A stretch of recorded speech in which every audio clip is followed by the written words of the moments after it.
अब लगना रहेंगे।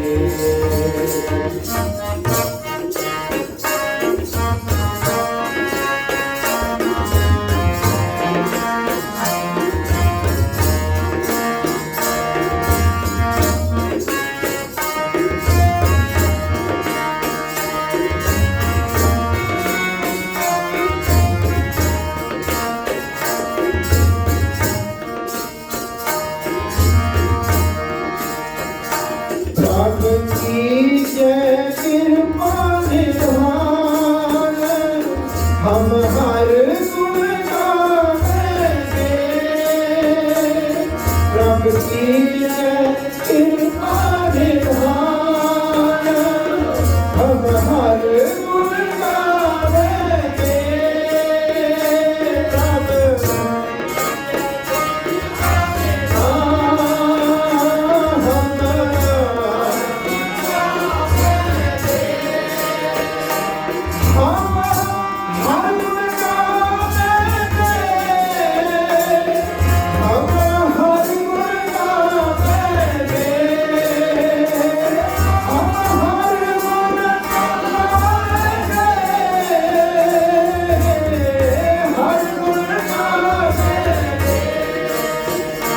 प्रभु की जय कृपा निधान, हम हर गुण गावेंगे। प्रभु की जय हम हर गुण गावेंगे। हम हर गुण गावेंगे। हम हर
करो जितनास सब मोहे कब करना है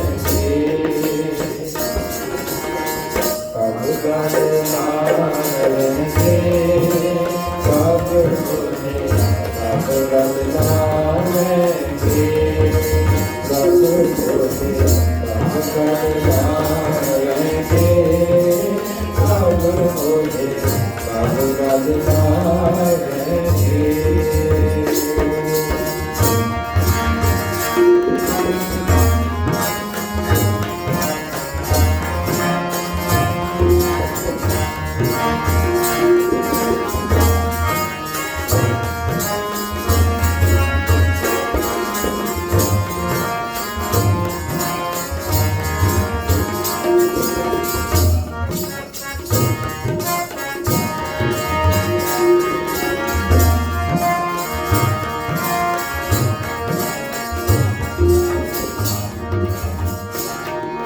हम बारिक मुक्त यार पिता समझावेंगे हम बारिक मुक्त यार पिता समझावेंगे हम बारिक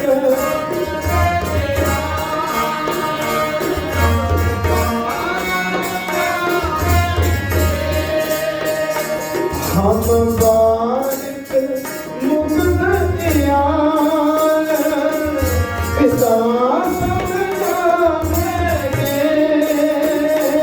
हम बारिक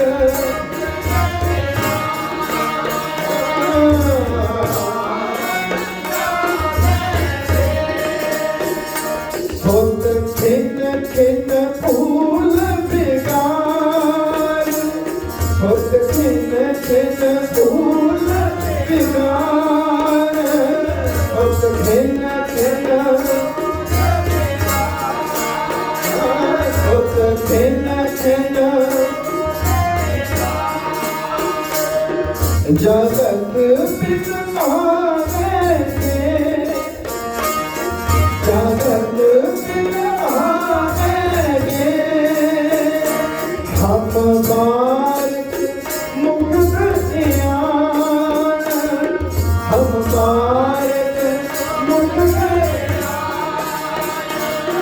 पिता समझावेंगे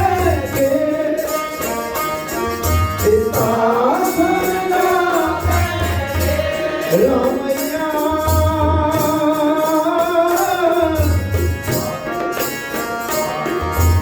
रामैया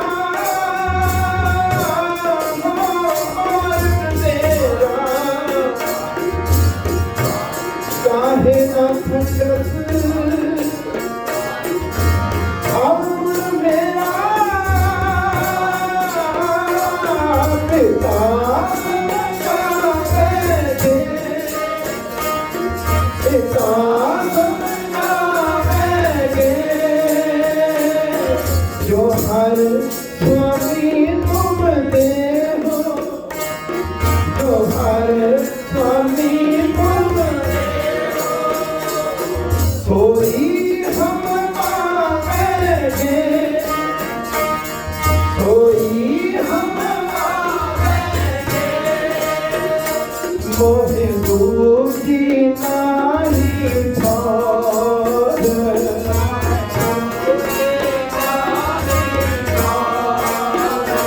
मोहे दूधी नारी छोड़ मोहे दूधी नारी छोड़ जिस पे हम जावेंगे जिस पे हम जावेंगे मोहे दूधी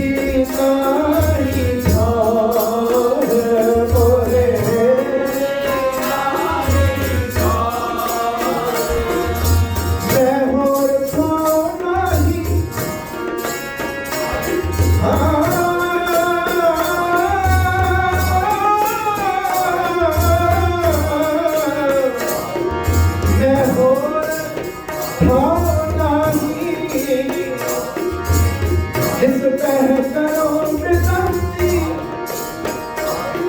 मेरा दुख सुख उन्हीं पार मोहे सूझी नाही ठार मोहे सूझी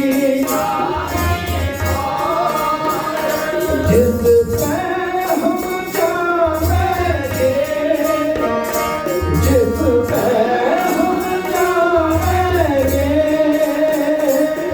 जिस पे हम जिस पे जो हर हरे भक्त जो हर हरे भक्त तिन्ना हर भावेंगे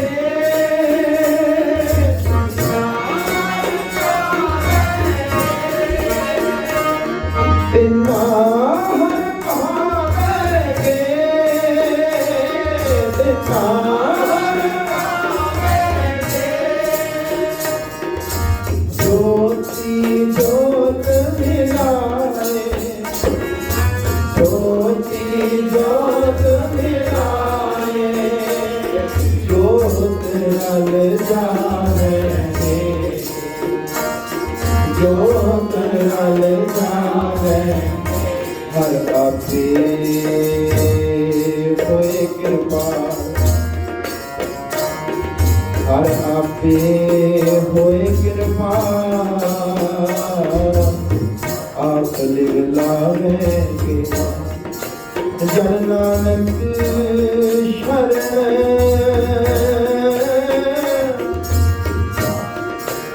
जन नानक शरण दुआर हर लाज रखावेंगे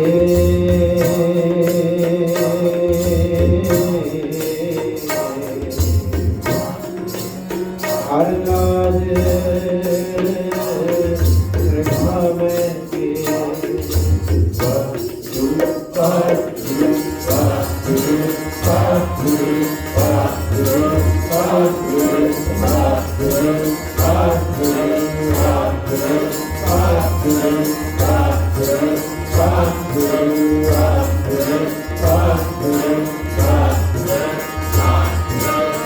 कब कल लावेंगे कब मोहे कब कल लावेंगे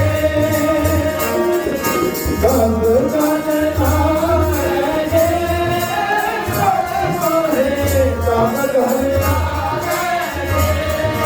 कब कल लावेंगे कब मोहे कब लावेंगे कब मोहे कब लावेंगे कब मोहे कब लावेंगे हाँ कब लावेंगे कब मोहे कब लावेंगे कब मोहे कब लावेंगे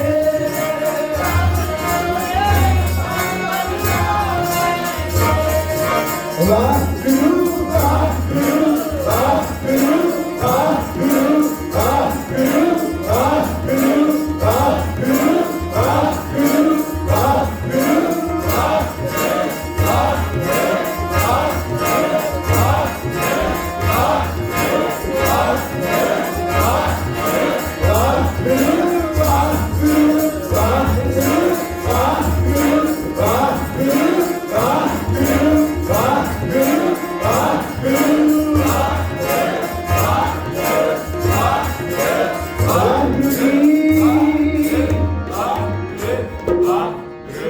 वाहिगुरु हाँ तुमरी करो नित आस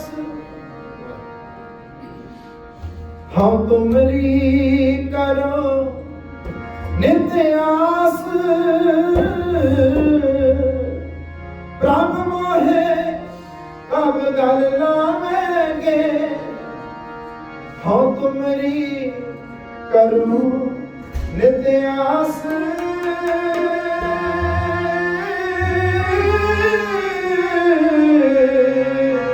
रब मोहे कब गल लावेंगे तरस पाया मेहरामत होई सतगुर सजन मिलया तरस पाया मेहरामत होई सतगुर सजन सतगुर सजन मिलया सजन मिलया सजन तरस पाया मेहरामत होई सतगुर सजन मिलया तरस पाया सतगुर सजन मिलया सतगुर सजन मिलया सतगुर सजन मिलया सतगुर सतगुर सजन मिलया सतगुर सजन मिलया सतगुर सजन सतगुर तरस पाया मेहरामत होई सतगुर सजन मिलया तरस पाया सतगुर नानक नाम प्रिय का जीवा ओ नानक नाम प्रिय का जीवा नाम मिले का जीवा नानक नाम मिले का जीवा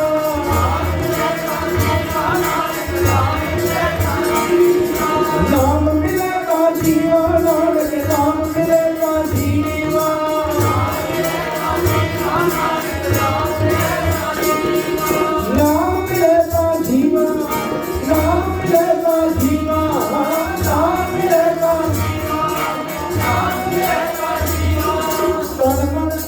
तन मन धीरे हरिया तन मन धीरे हरिया तन मन धीरे हरिया सतगुर सजन मिलया सतगुर सजन मिलया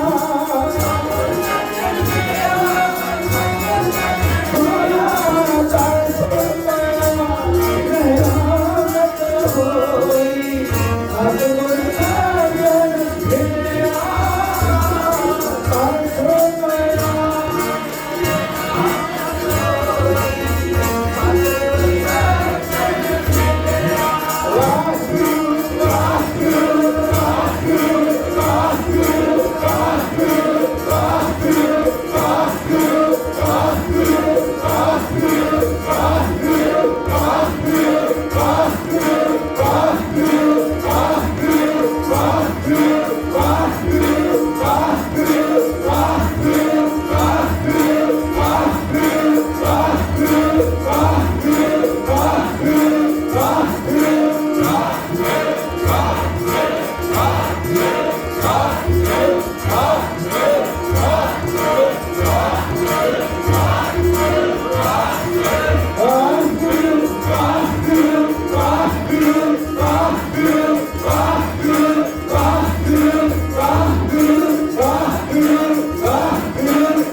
कब गल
लावेंगे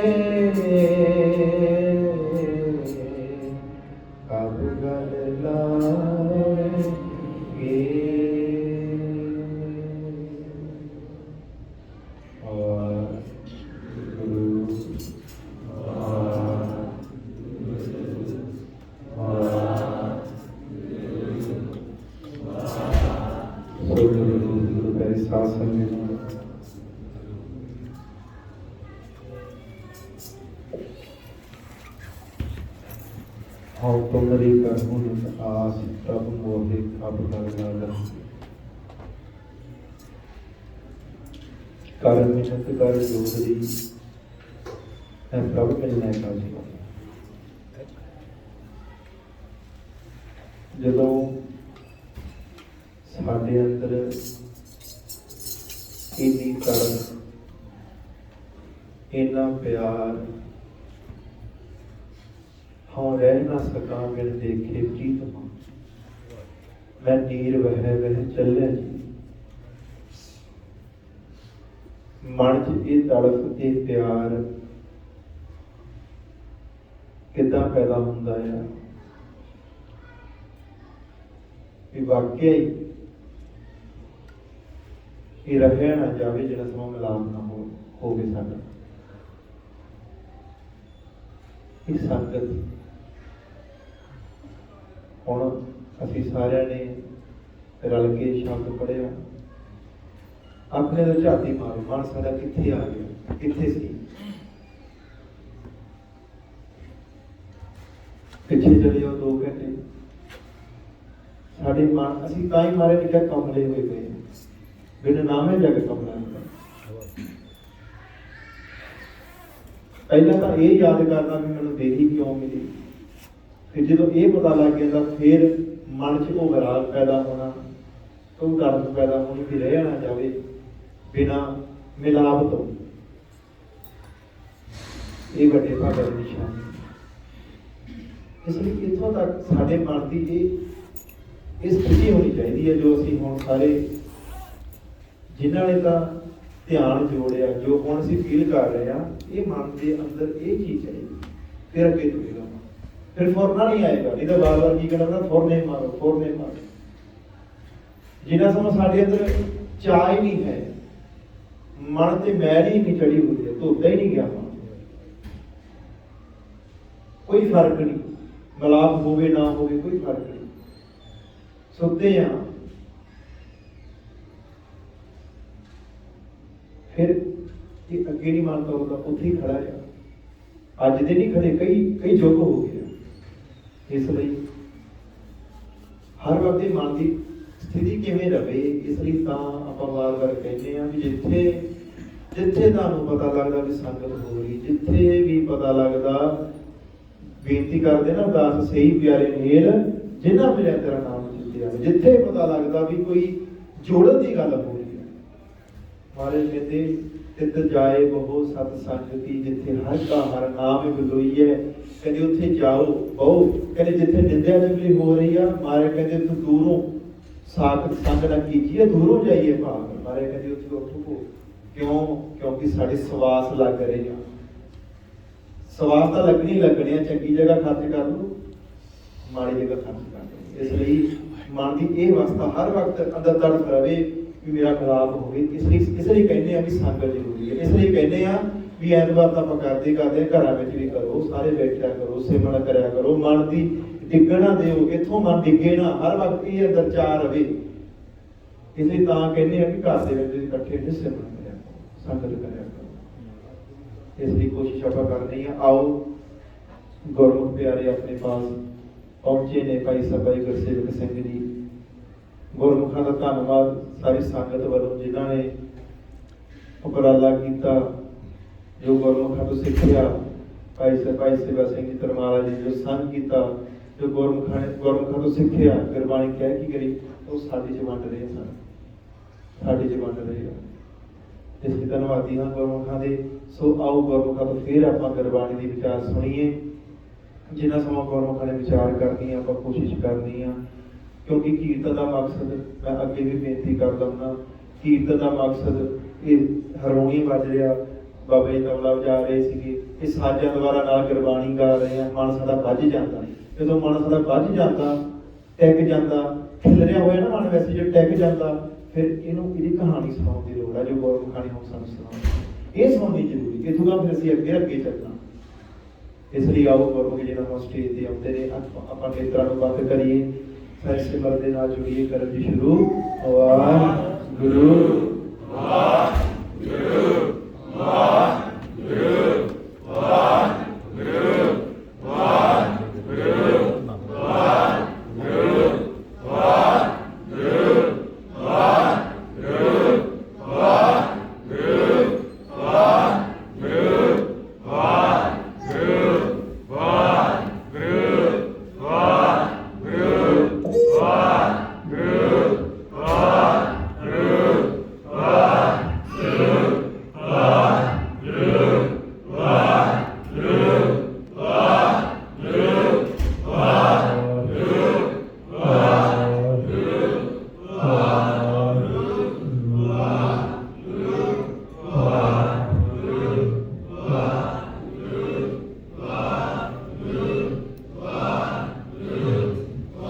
ਵਾਹਿਗੁਰੂ ਗੁਰ ਜੈਸਾ ਨਾਹੀ ਕੋ ਦੇਵ, ਜਿਸ ਮਸਤਕ ਭਾਗ ਸੋ ਲਾਗਾ ਸੇਵ। ਗੁਰੂ ਗੁਰੂ ਗੁਰ ਕਰ ਮਨ ਮੋਰ, ਗੁਰੂ ਬਿਨਾ ਮੈਂ ਨਾਹੀ ਹੋਰ। ਬਾਣੀ ਗੁਰੂ ਗੁਰੂ ਹੈ ਬਾਣੀ, ਵਿੱਚ ਬਾਣੀ ਅੰਮ੍ਰਿਤ ਸਾਰੇ। ਗੁਰਬਾਣੀ ਕਹਿ ਸੇਵਕ ਜਨ ਮਨ, ਪਰ ਤੱਕ ਗੁਰੂ ਨਸਤਾਰੇ। ਗੁਰਬਾਣੀ ਕਹਿ ਸੇਵਕ ਜਨ ਮਨ, ਪਰ ਤੱਕ ਗੁਰੂ ਨਸਤਾਰੇ। ਗੁਰੂ ਜੀ ਦੀ ਸਾਡੀ ਮਰਜ਼ੀ। ਗੁਰੂ ਖਾਲਸਾ ਸੰਗਤ ਜੀ, ਆਓ ਸਤਿਗੁਰਾਂ ਨੂੰ ਨਵਾਓ ਸੀਸ। ਸਾਰੇ ਜਾਣੇ ਜੀ ਆਖੋ ਵਾਹਿਗੁਰੂ ਜੀ ਕਾ ਖਾਲਸਾ, ਵਾਹਿਗੁਰੂ ਜੀ ਕੀ ਫਤਿਹ। ਗੁਰਮੁਖ ਪਿਆਰਿਓ, ਆਪਾਂ ਬੜੇ ਭਾਗੀ ਹਾਂ ਜਿਨ੍ਹਾਂ ਤੇ ਆਪਣਾ ਮਾਲਕ ਪਰਮੇਸ਼ਰ ਖੁਸ਼ ਹੋਇਆ। ਆਪਾਂ ਨੂੰ ਐਸੀ ਸੱਚੀ ਸੰਗਤ, ਸਤ ਸੰਗਤ ਦੀ ਬਖਸ਼ਿਸ਼ ਕੀਤੀ ਹੈ। ਬਿਨਾਂ ਭਾਗਾਂ ਤੋਂ ਸਤ ਸੰਗਤ ਨਹੀਂ ਆਇਆ ਜਾਂਦਾ। ਇਹ ਵਾਹਿਗੁਰੂ ਜਿਨ੍ਹਾਂ ਤੇ ਖੁਸ਼ ਹੁੰਦਾ ਹੈ, ਪਰਮੇਸ਼ਰ ਖੁਸ਼ ਹੁੰਦਾ ਹੈ, ਉਹ ਆਪਣੇ ਬੱਚਿਆਂ ਨੂੰ ਇਸ ਸੰਸਾਰ ਦੇ ਵਿੱਚੋਂ ਕੱਢ ਕੇ ਸਤਿਗੁਰਾਂ ਦੀ ਹਜ਼ੂਰੀ 'ਚ ਬਿਠਾ ਦਿੰਦਾ ਹੈ। ਆਪਾਂ ਗੁਰਮੁਖਾਂ ਪਾਸੋਂ ਅੰਮ੍ਰਿਤਮਈ ਕੀਰਤਨ ਸਰਵਣ ਕਰ ਰਹੇ ਸੀ, ਨਾਲ ਦੀ ਨਾਲ ਗੁਰਮੰਤਰ ਦਾ ਵੀ ਕਰ ਰਹੇ ਸੀ। ਵਾਹਿਗੁਰੂ ਗੁਰਮੰਤਰ ਇਹ ਸਤ ਸੰਗਤ ਦੀ ਨਿਸ਼ਾਨੀ ਹੈ। ਜਿੱਥੇ ਉਸ ਮਾਲਕ ਦੀ ਕੀਰਤੀ ਹੁੰਦੀ ਹੋਵੇ, ਉਸਤਤ ਹੁੰਦੀ ਹੋਵੇ, ਨਾਲ ਦੀ ਨਾਲ ਉਹ ਗੁਰਮੰਤਰ ਨੂੰ ਦ੍ਰਿੜ ਕਰਾਇਆ ਜਾਂਦਾ ਹੋਵੇ। ਮਹਾਰਾਜ ਐਸੀ ਸਤ ਸੰਗਤ ਨੂੰ ਮਹਾਨ ਸੰਗਤ ਕਹਿੰਦੇ ਨੇ। ਮਾਰੇ ਕਹਿੰਦੇ ਐਸੀ ਸੰਗਤ ਜਾ ਕੇ ਬੈਠੋਗੇ ਤੁਹਾਡਾ ਜੀਵਨ ਸਫਲ ਹੋਵੇਗਾ।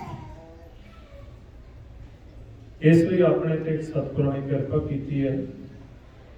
ਆਪਾਂ ਸ਼ਬਦ ਸਰਵਣ ਕਰ ਰਹੇ ਸੀ ਕਿ ਮੈਨੂੰ ਆਸ ਹੈ ਹੁਣ ਤੂੰ ਮੈਨੂੰ ਸਤ ਸੰਗਤ ਬਖਸ਼ਤੀ ਹੈ ਵੀ ਤੱਕ ਉਹਨਾਂ ਨਾਲ ਗੱਲ ਨਾ ਜ਼ਰੂਰ ਲਾਵਾਂਗਾ। ਇਹ ਜਿਨ੍ਹਾਂ ਦੇ ਅੰਦਰ ਆਸ ਬਣ ਜਾਂਦੀ ਹੈ ਉਹ ਪੂਰੀ ਕਰਦਾ ਹੈ, ਪਰੰਤੂ ਇੱਛਾ ਹਿਰਦੇ 'ਚ ਹੋਵੇ। ਜੇ ਸਾਡੇ ਅੰਦਰ ਕੋਈ ਸ਼ੰਕਾ ਵੀ ਹੋ ਸਕਦਾ ਕਿ ਨਹੀਂ, ਇਹ ਸ਼ੰਕਾ ਹੈ, ਇਹ ਆਪਣੇ ਗੁਰੂ ਤੇ ਸ਼ੰਕਾ ਹੈ। ਇਹ ਗੁਰੂ ਕਹਿ ਰਿਹਾ ਹੈ ਵੀ ਜਿਨ੍ਹਾਂ ਨੂੰ ਇਹ ਆਸ ਬਣ ਗਈ ਹੈ, ਜਿਨ੍ਹਾਂ ਨੂੰ ਇਹ ਪ੍ਰਤੀਤ ਬਣ ਗਈ ਹੈ, ਉਹਨਾਂ ਨੂੰ ਦਰਸ਼ਨ ਹੁੰਦੇ ਹੀ ਹੁੰਦੇ ਨੇ। ਪਰੰਤੂ ਜੇ ਸ਼ੰਕਾ ਵੀ ਹੋਣਗੇ ਕਿ ਨਹੀਂ ਹੋਣਗੇ, ਮਨ ਭਰਮ 'ਚ ਹੈ, ਫਿਰ ਕਹਿੰਦੇ ਮੁਸ਼ਕਲ ਹੈ। ਕਿਉਂਕਿ ਇੱਛਾ ਪੂਰਾ ਕਰਨ ਵਾਲਾ ਮਾਲਕ ਹੈ ਵਾਹਿਗੁਰੂ। ਜੋ ਵੀ ਇੱਛਾ ਕਰਦਾ ਹੈ ਸੰਸਾਰ ਦੇ ਵਿੱਚ, ਉਹਦੀ ਇੱਛਾ ਹੀ ਪੂਰੀਆਂ ਕਰਦਾ। ਆਪਾਂ ਨੂੰ ਕਈ ਯੁੱਗ ਹੋ ਗਏ, ਆਪਣੀਆਂ ਇੱਛਾਵਾਂ ਜਿਹੜੀਆਂ ਅਧੂਰੀਆਂ ਰਹਿ ਜਾਂਦੀਆਂ, ਫਿਰ ਪੂਰੀਆਂ ਕਰਨ ਲਈ ਇਹ ਸਰੀਰ ਮਿਲ ਜਾਂਦੇ ਨੇ, ਆਕਾਰ ਮਿਲ ਜਾਂਦੇ ਨੇ। ਇਹ ਇੱਛਾ ਬਣੀ ਹੋਈ ਨਹੀਂ ਵੀ ਤੈਨੂੰ ਮਿਲਣਾ ਹੈ, ਇਸ ਕਰਕੇ ਬਾਰ-ਬਾਰ ਜਨਮ ਕਰ ਰਹੇ ਹਾਂ।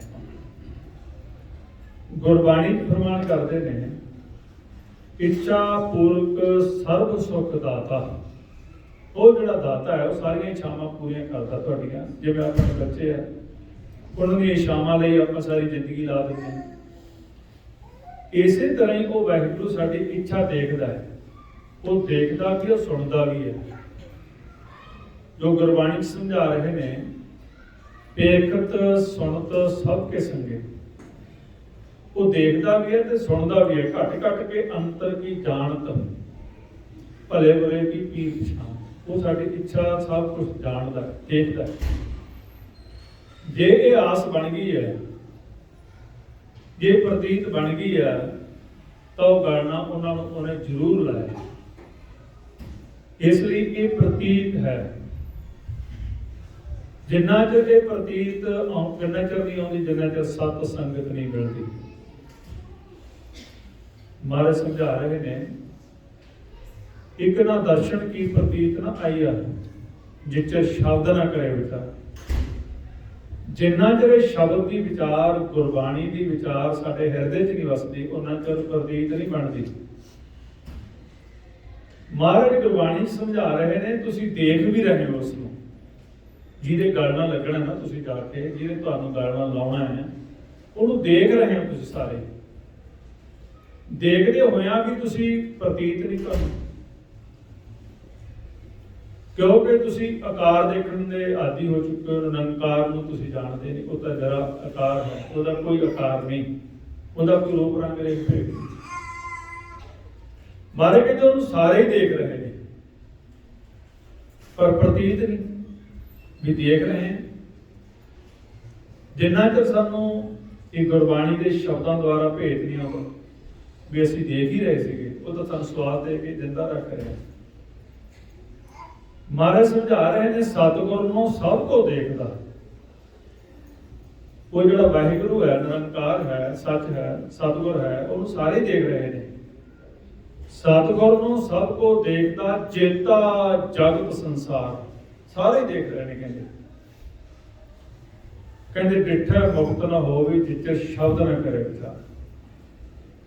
ਉਹਨਾਂ ਚਿਰ ਕਹਿੰਦੇ ਤੁਸੀਂ ਮੁਕਤ ਨਹੀਂ ਹੋ ਸਕਦੇ, ਜਿੰਨਾ ਚਿਰ ਸ਼ਬਦ ਦੀ ਵਿਚਾਰ, ਗੁਰਬਾਣੀ ਦੀ ਵਿਚਾਰ ਸੁਣਦੇ ਨਹੀਂ ਤੇ ਹਿਰਦੇ 'ਚ ਨਹੀਂ ਵਸਾਉਂਦੇ। ਇਸ ਲਈ ਸਤਿਗੁਰਾਂ ਨੇ ਆਪਣੇ ਤੇ ਕਿਰਪਾ ਕੀਤੀ। ਇਹ ਜੋ ਗੁਰਬਾਣੀ ਹੈ, ਇਹਦੀ ਆਪਾਂ ਨੂੰ ਸੋਚੀ ਨਹੀਂ ਸੀ। ਇਹਨੂੰ ਪੜ੍ਹਦੇ ਸੀ, ਪ੍ਰੇਮ ਵੀ ਕਰਦੇ ਸੀ, ਪਰੰਤੂ ਸੋਚੀ ਨਹੀਂ ਸੀ ਕੀ ਉਪਦੇਸ਼ ਦੇ ਰਹੇ ਨੇ। ਜਿਵੇਂ ਅੱਜ ਦਾ ਦਿਨ ਹੈ, ਜੋ ਇਸ ਸਤਿਗੁਰਾਂ ਦਾ ਪਹਿਲਾ ਪ੍ਰਕਾਸ਼ ਦਿਹਾੜਾ ਹੈ। ਸਾਰੀ ਜਗ੍ਹਾ ਤੇ ਜਿੱਥੇ ਵੀ ਗੁਰਮੁਖ ਨਾਨਕ ਨਾਮ ਲੈ ਉਹ ਮਨਾ ਰਹੇ, ਹਰ ਸਾਲ ਹੀ ਮਨਾਉਂਦੇ ਨੇ ਪਹਿਲਾ ਪ੍ਰਕਾਸ਼ ਦਿਹਾੜਾ।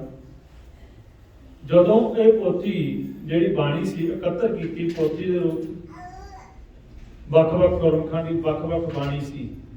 ਭਗਤਾਂ ਦੀ ਬਾਣੀ ਅਲੱਗ ਸੀ, ਗੁਰੂ ਸਾਹਿਬਾਂ ਦੀ ਬਾਣੀ। ਇਹ ਸਾਰੀ ਬਾਣੀ ਨੂੰ ਗੁਰੂ ਅਰਜਨ ਦੇਵ ਜੀ ਸੱਚੇ ਪਾਤਸ਼ਾਹ ਨੇ ਇਕੱਤਰ ਕੀਤਾ।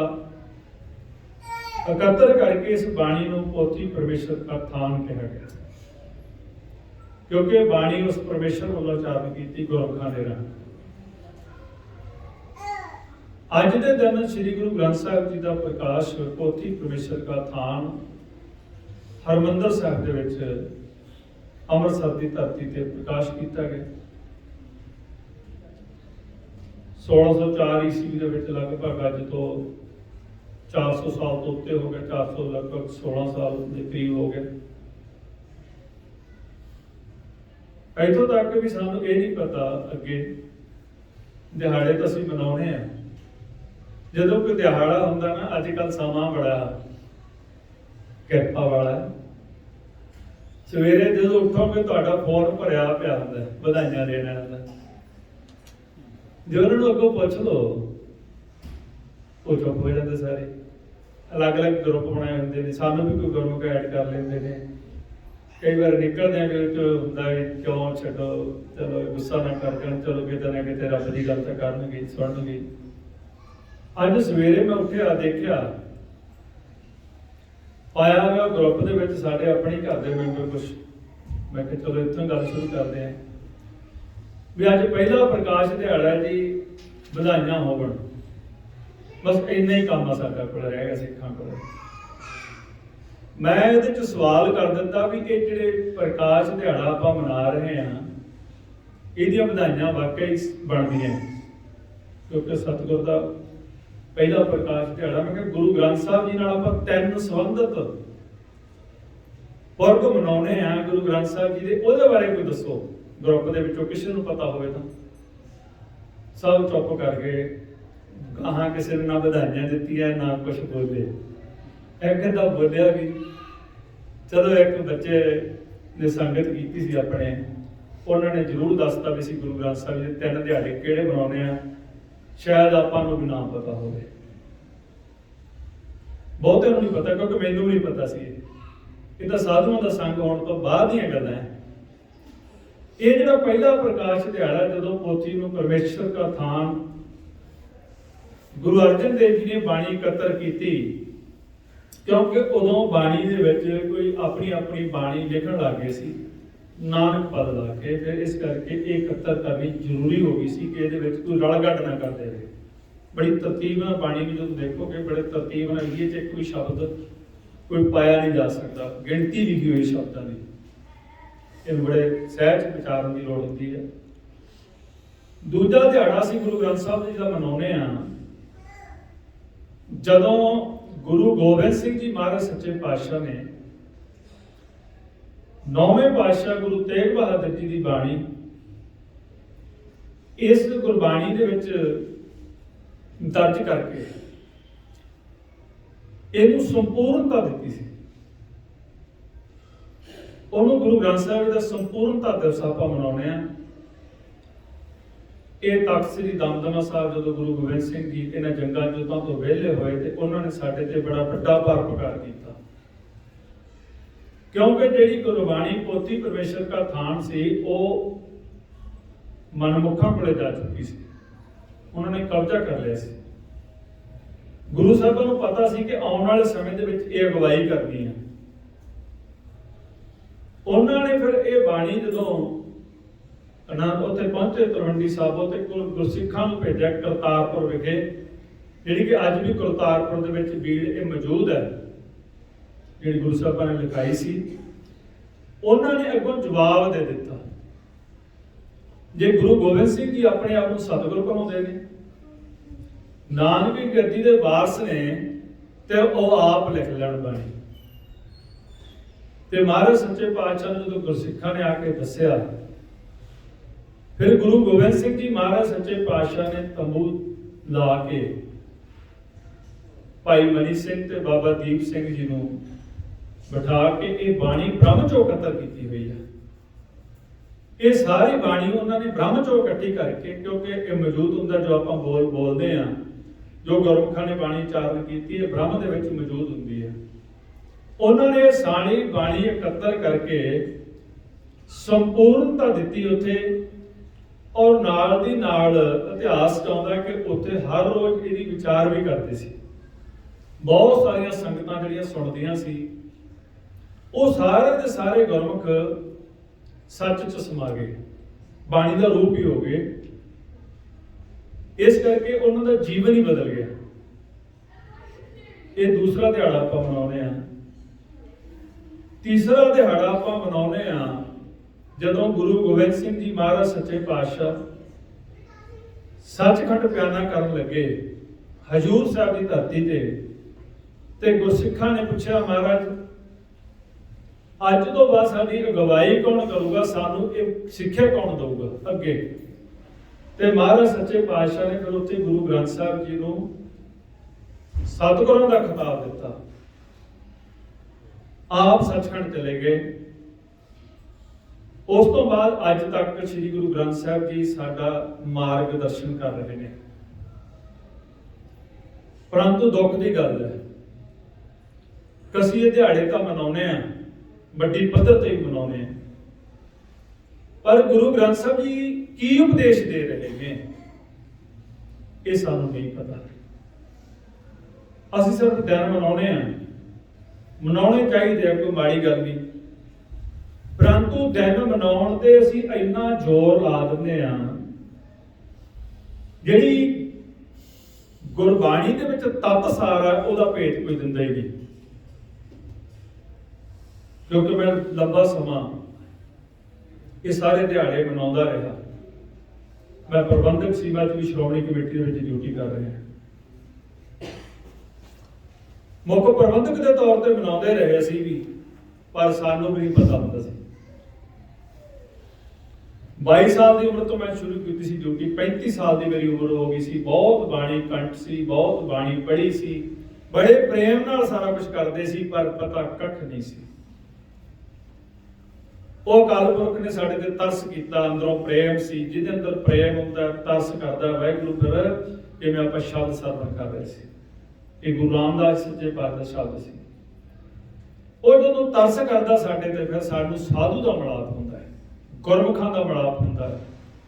ਜਿਹੜੀ ਅਸੀਂ ਅਰਦਾਸ ਕਰਦੇ ਹਾਂ ਕਿਤੇ ਹਿਰਦੇ ਚੋਂ ਕਰੀਏ, ਸਹੀ ਪਿਆਰੇ ਮੇਲ ਜਿੰਨਾ ਮਿਲਿਆ ਤੇਰਾ ਨਾਮ ਚਲਤਾ ਹੋਵੇ, ਫਿਰ ਉਹ ਪਿਆਰੇ ਮਿਲਦੇ ਨੇ। ਉਹ ਫਿਰ ਸਾਨੂੰ ਅਕਾਲ ਪੁਰਖ ਸਾਡੇ ਤੇ ਕਿਰਪਾ ਕਰਦਾ।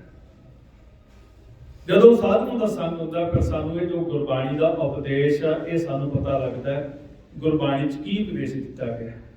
ਇਹ ਉਪਦੇਸ਼ ਸਾਡੇ ਪਰ ਹਿਰਦੇ 'ਚ ਵਸ ਜਾਂਦਾ ਹੈ, ਸਹਿਜ ਸੁਭਾਈ ਵਸ ਜਾਂਦਾ ਹੈ। ਕੋਈ ਬਹੁਤਾ ਜ਼ੋਰ ਲਾਉਣ ਦੀ ਲੋੜ ਨਹੀਂ ਪੈਂਦੀ, ਸਹਿਜ ਸਹਿਜ। ਕਿਉਂਕਿ ਅਸੀਂ ਉਹਨਾਂ ਦਾ ਸੰਗ ਕਰਦੇ ਹਾਂ ਜਿਨ੍ਹਾਂ ਨੇ ਆਪਣੇ ਜੀਵਨ ਦੇ ਵਿੱਚ ਗੁਰਬਾਣੀ ਪੜ੍ਹ ਕੇ ਗੁਰਬਾਣੀ ਰੂਪੀ ਹੋ ਗਏ। ਉਹ ਐਸੇ ਗੁਰਮੁਖ ਭਾਈ ਸਾਹਿਬ ਭਾਈ ਸੇਵਾ ਸਿੰਘ ਜੀ ਤਰਮਾਲਾ, ਜਿਨ੍ਹਾਂ ਗੁਰਮੁਖਾਂ ਦਾ ਸੰਗ ਕਰਕੇ ਆਪਾਂ ਨੂੰ ਇਹ ਸੋਝੀ ਆਈ ਗੁਰਬਾਣੀ ਦੇ ਇਹ ਜਿਹੜੇ ਦਿਹਾੜੇ ਆ ਮਨਾਉਣ ਦਾ ਆਪਾਂ ਨੂੰ ਗਿਆਨ ਹੋਇਆ। ਇਸ ਕਰਕੇ ਸਤਿਗੁਰੂ ਸ੍ਰੀ ਗੁਰੂ ਗ੍ਰੰਥ ਸਾਹਿਬ ਜੀ ਦੀ ਬਾਣੀ ਦੇ ਵਿੱਚ ਸਾਨੂੰ ਪਰਮੇਸ਼ਰ ਦਾ ਭੇਦ ਦਿੱਤਾ ਗਿਆ ਹੈ। ਇਹ ਬਾਣੀ ਉਹਨਾਂ ਮਹਾਂਪੁਰਖਾਂ ਦੀ ਆ, ਗੁਰਮੁਖਾਂ ਦੀ ਬਾਣੀ ਹੈ। ਹੁਣ ਇਹਨੂੰ ਆਪਾਂ ਨਹੀਂ ਵਿਚਾਰ ਸਕਦੇ ਸੀ, ਕਿਉਂਕਿ ਆਪਣੀ ਉਹਦੀ ਬਹੁਤੀ ਨਹੀਂ ਹੈਗੀ। ਹੁਣ ਮਾਰੇ ਕਿਤੇ ਬਾਣੀ ਕੋਈ ਵਿਰਲਾ ਵਿਚਾਰਦਾ ਹੈ, ਮਾਰੇ ਕਹਿੰਦੇ ਬਾਣੀ ਵਿਰਲੋ ਵਿਚਾਰ ਸੀ ਜੇ ਕੋ ਗੁਰਮੁਖ ਹੋਏ। ਹੁਣ ਗੁਰਮੁਖ ਕਿਹਨੂੰ ਕਿਹਾ ਗੁਰਬਾਣੀ 'ਚ? ਗੁਰਮੁਖ ਜਦੋਂ ਅਸੀਂ ਗੁਰਬਾਣੀ ਦੁਆਰਾ ਦੇਖਦੇ ਹਾਂ, ਜਿਨ੍ਹਾਂ ਨੂੰ ਆਪਦੇ ਕੋਲੇ ਬੁਲਾਉਂਦਾ ਪਰਮਾਤਮਾ, ਗਲ ਨਾਲ ਲਾਉਂਦਾ, ਨਵਾਜ਼ਦਾ ਫਿਰ ਉੱਥੇ ਉਹਨੂੰ, ਨਵਾਜ਼ ਕੇ ਉਹਨੂੰ ਫਿਰ ਡਿਊਟੀ ਲਾਉਂਦਾ ਆਪ ਅਕਾਲ ਪੁਰਖ ਵੀ ਜਾਓ ਮੇਰੇ ਬੱਚਿਆਂ ਨੂੰ ਸਮਝਾਓ, ਇਹਨਾਂ ਨੂੰ ਜਿਹੜੇ ਭੁੱਲੇ ਹੋਏ ਨੇ। ਮਾਰੇ ਗੁਰਬਾਣੀ ਸਮਝਾ ਰਹੇ ਨੇ, ਜਿਸੇ ਨਵਾਜੇ ਗੁਰਮੁਖ ਸਾਜੇ। ਜਿਹਨੂੰ ਮਾਰੇ ਕਹਿੰਦੇ ਹਰ ਦਰਗਾਹ ਗੁਰਸਿੱਖ ਪਹਿਨਾਈ ਹੈ, ਜਿਨ੍ਹਾਂ ਮੇਰਾ ਸਤਿਗੁਰ ਦੇਖਾ। ਜਿਨ੍ਹਾਂ ਨੇ ਇਹ ਅਭਿਆਸ ਕੀਤਾ, ਕਰਦੇ ਕਰਦੇ ਪ੍ਰਮਾਤਮਾ ਨੇ ਗਲ ਨਾਲ ਲਾ ਲਿਆ, ਕਬ ਗਲ ਲਾਵੇਂਗੇ ਆਪਣੇ ਗਾਲਾਂ ਲਾਇਆ ਉਹਨਾਂ ਨੂੰ, ਸ਼ਾਬਾਸ਼ ਦਿੱਤੀ। ਜਿਹਨੂੰ ਮਾਰੇ ਕਹਿੰਦੇ ਧੰਨ ਧੰਨ ਸ਼ਾਬਾਸ਼ ਕਹੇ ਜਨ ਨਾਨਕ ਮੇਲ ਲੈ ਗਲ ਲਾਈ। ਆਪਣੇ ਗਲ ਨਾਲ ਲਾ ਕੇ ਉਹਨਾਂ ਨੂੰ ਜਨ ਬਣਾ ਦਿੰਦਾ ਹੈ। ਜਨ ਉਹਨੂੰ ਕਹਿੰਦੇ ਨੇ ਜਿਹੜਾ ਪਰਮਾਤਮਾ ਨੂੰ ਮਿਲ ਗਿਆ, ਇੱਕ ਰੂਪ ਹੋ ਗਏ। ਗੁਰੂ ਗੋਬਿੰਦ ਸਿੰਘ ਜੀ ਸਮਝਾ ਰਹੇ ਨੇ, ਹਰ ਹਰ ਜਨ ਦੋ ਏਕ ਹੈ। ਪਰਮਾਤਮਾ ਤੇ ਉਹਦੇ ਚ ਕੋਈ ਫਰਕ ਨਹੀਂ ਰਹਿ ਜਾਂਦਾ, ਆਪਣਾ ਰੂਪ ਹੀ ਦੇ ਦਿੰਦਾ ਉਹਨੂੰ। ਹਰ ਹਰ ਜਨ ਦੋ ਏਕ ਹੈ। ਬਿਰਬ ਵਿਚਾਰ ਕ੍ਰਿਸ਼ਨਾ ਹੈ, ਜਲ ਤੇ ਉਪਜੋ ਤਰੰਗ ਜੋ ਜਲ ਹੀ ਵਿਖੇ ਜੋਤ ਰਲ ਜਾਵਾਂਗੇ। ਜਿਹੜੀ ਸਾਡੀ ਜੋਤ ਹੈ, ਆਪਾਂ ਸਾਰੇ ਜੋਤ ਸਰੂਪ ਹਾਂ, ਮਨ ਤੋਂ ਜੋਤ ਸਰੂਪ ਹੈ। ਇਹ ਜੋਤ ਜਾ ਕੇ ਜੋਤੀ ਚ ਰਲ ਗਈ। ਜਿੰਨਾ ਚਿਰ ਜੋਤ ਜਾ ਕੇ ਜੋਤੀ ਚ ਨਹੀਂ ਰਲਦੀ, ਉਹਨਾਂ ਚਿਰ ਖੇਡ ਸੰਪੂਰਨ ਨਹੀਂ ਹੁੰਦਾ। ਜੋਤੀ ਜੋਤ ਰਲੀ ਸੰਪੂਰਨ ਥੀ ਆਰਾਮ। ਐਸੇ ਗੁਰਮੁਖ ਜਿਨ੍ਹਾਂ ਨੇ ਸਰੀਰ ਚ ਰਹਿੰਦਿਆਂ ਉਸ ਬ੍ਰਹਮ ਦੇ ਵਿੱਚ ਸਮਾ ਗਏ ਨੇ, ਜਿਨ੍ਹਾਂ ਨੂੰ ਨਵਾਜਿਆ ਫਿਰ ਆਪਣੇ ਘਰ ਚ ਸੱਦ ਕੇ। ਅਕਾਲ ਪੁਰਖ ਨੇ ਜਿਸੇ ਨਵਾਜੇ ਗੁਰਮੁਖ ਸਾਜੇ, ਨਾਮ ਵਸੈ ਤਿਸ ਅਨਹਦ ਵਾਜੇ, ਤਿਸੀ ਸੁਖ ਤਿਸੀ ਠਕਰਾਈ, ਤਿਸ ਨ ਆਵੈ ਛਮ ਰੇੜਾ। ਐਸੇ ਗੁਰਮੁਖ ਬਾਣੀ ਦੀ ਵਿਚਾਰ ਕਰਦੇ ਨੇ। ਐਸੇ ਗੁਰਮੁਖਾਂ ਦਾ ਸੰਗ ਹੋ ਜਾਵੇ ਤਾਂ ਆਪਣੇ ਵਰਗੇ ਕੀਟ ਵੀ ਇਹ ਬਾਣੀ ਦੀ ਵਿਚਾਰ ਕਰਨ ਲੱਗ ਸਕਦੇ ਨੇ। ਇਹ ਉਹਨਾਂ ਦੀ ਨਜ਼ਰ ਹੁੰਦੀ ਹੈ ਗੁਰਮੁਖਾਂ ਦੀ, ਕਿਉਂਕਿ ਪ੍ਰਮਾਤਮਾ ਤੇ ਗੁਰਮੁਖਾਂ 'ਚ ਕੋਈ ਫਰਕ ਨਹੀਂ। ਉਹ ਜਿਹਦੇ ਤੇ ਨਜ਼ਰ ਪਾ ਦਿੰਦੇ ਨੇ,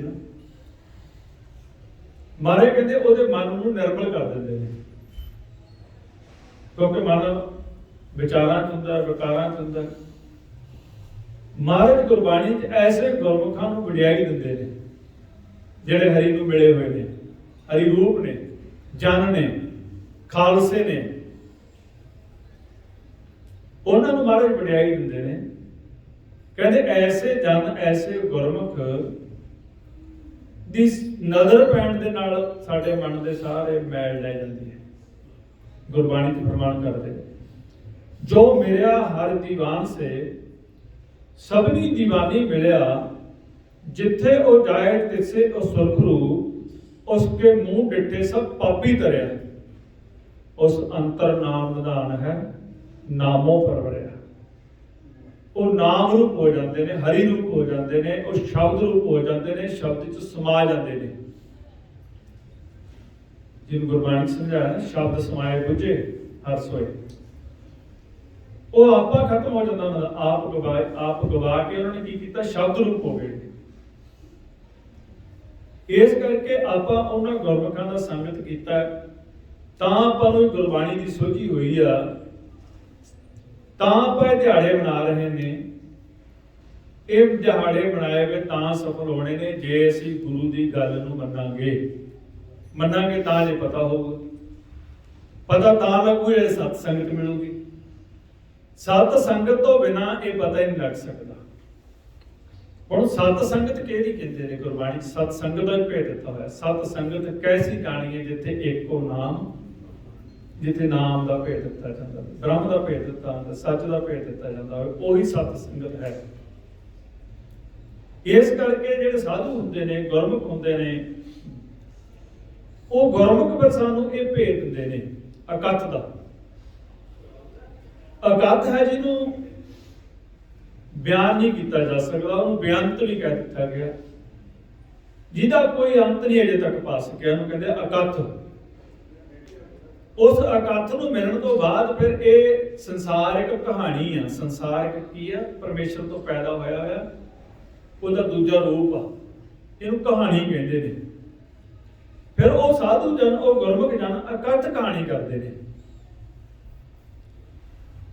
ਜਿਹਨੂੰ ਬਾਰੇ ਕਹਿੰਦੇ ਕੋਈ ਵਿਰਲਾ ਗੁਰਮੁਖ ਬਚਦਾ ਹੈ। ਕਥ ਕਹਾਣੀ ਪਦ ਨਿਰਵਾਣੀ ਕੋ ਵਿਰਲਾ ਗੁਰਮੁਖ ਬੁਝੈ, ਉਹ ਆਪ ਗਵਾਵੇ ਸ਼ਬਦ ਸਮਾਵੈ, ਤ੍ਰਿਭਵਨ ਸੂਝੈ। ਐਸੇ ਗੁਰਮੁਖਾਂ ਦੀ ਜਦੋਂ ਆਪਾਂ ਸਤ ਸੰਗਤ ਇਹਨੂੰ ਕਹਿੰਦੇ ਨੇ, ਜਿੱਥੇ ਜਾ ਕੇ ਆਪਾਂ ਫਿਰ ਬੈਠਦੇ ਆਂ, ਬਾਣੀ ਦੀ ਵਿਚਾਰ ਕਰਦੇ ਆਂ, ਉਹ ਫਿਰ ਅਕਥ ਕਹਾਣੀ ਕਰਦੇ ਨੇ। ਅਕਾਤ ਕਹਿੰਦੇ ਨੇ ਪਰਮੇਸ਼ਰ ਨੂੰ ਕਹਾਣੀ ਆਪਾਂ ਸਾਰੇ ਉਹਦੀ ਕਹਾਣੀ ਆ, ਆਪਾਂ ਉਹ ਤੋਂ ਕਿਵੇਂ ਪੈਦਾ ਹੋਏ, ਇਹ ਖੇਡ ਕੀ ਹੈ, ਸੰਸਾਰ ਕੀ ਹੈ, ਕਿਵੇਂ ਅਸੀਂ ਵਿਛੜੇ, ਇਹ ਕਹਾਣੀ ਹੈ ਸਾਡੀ ਸਾਰਿਆਂ ਦੀ।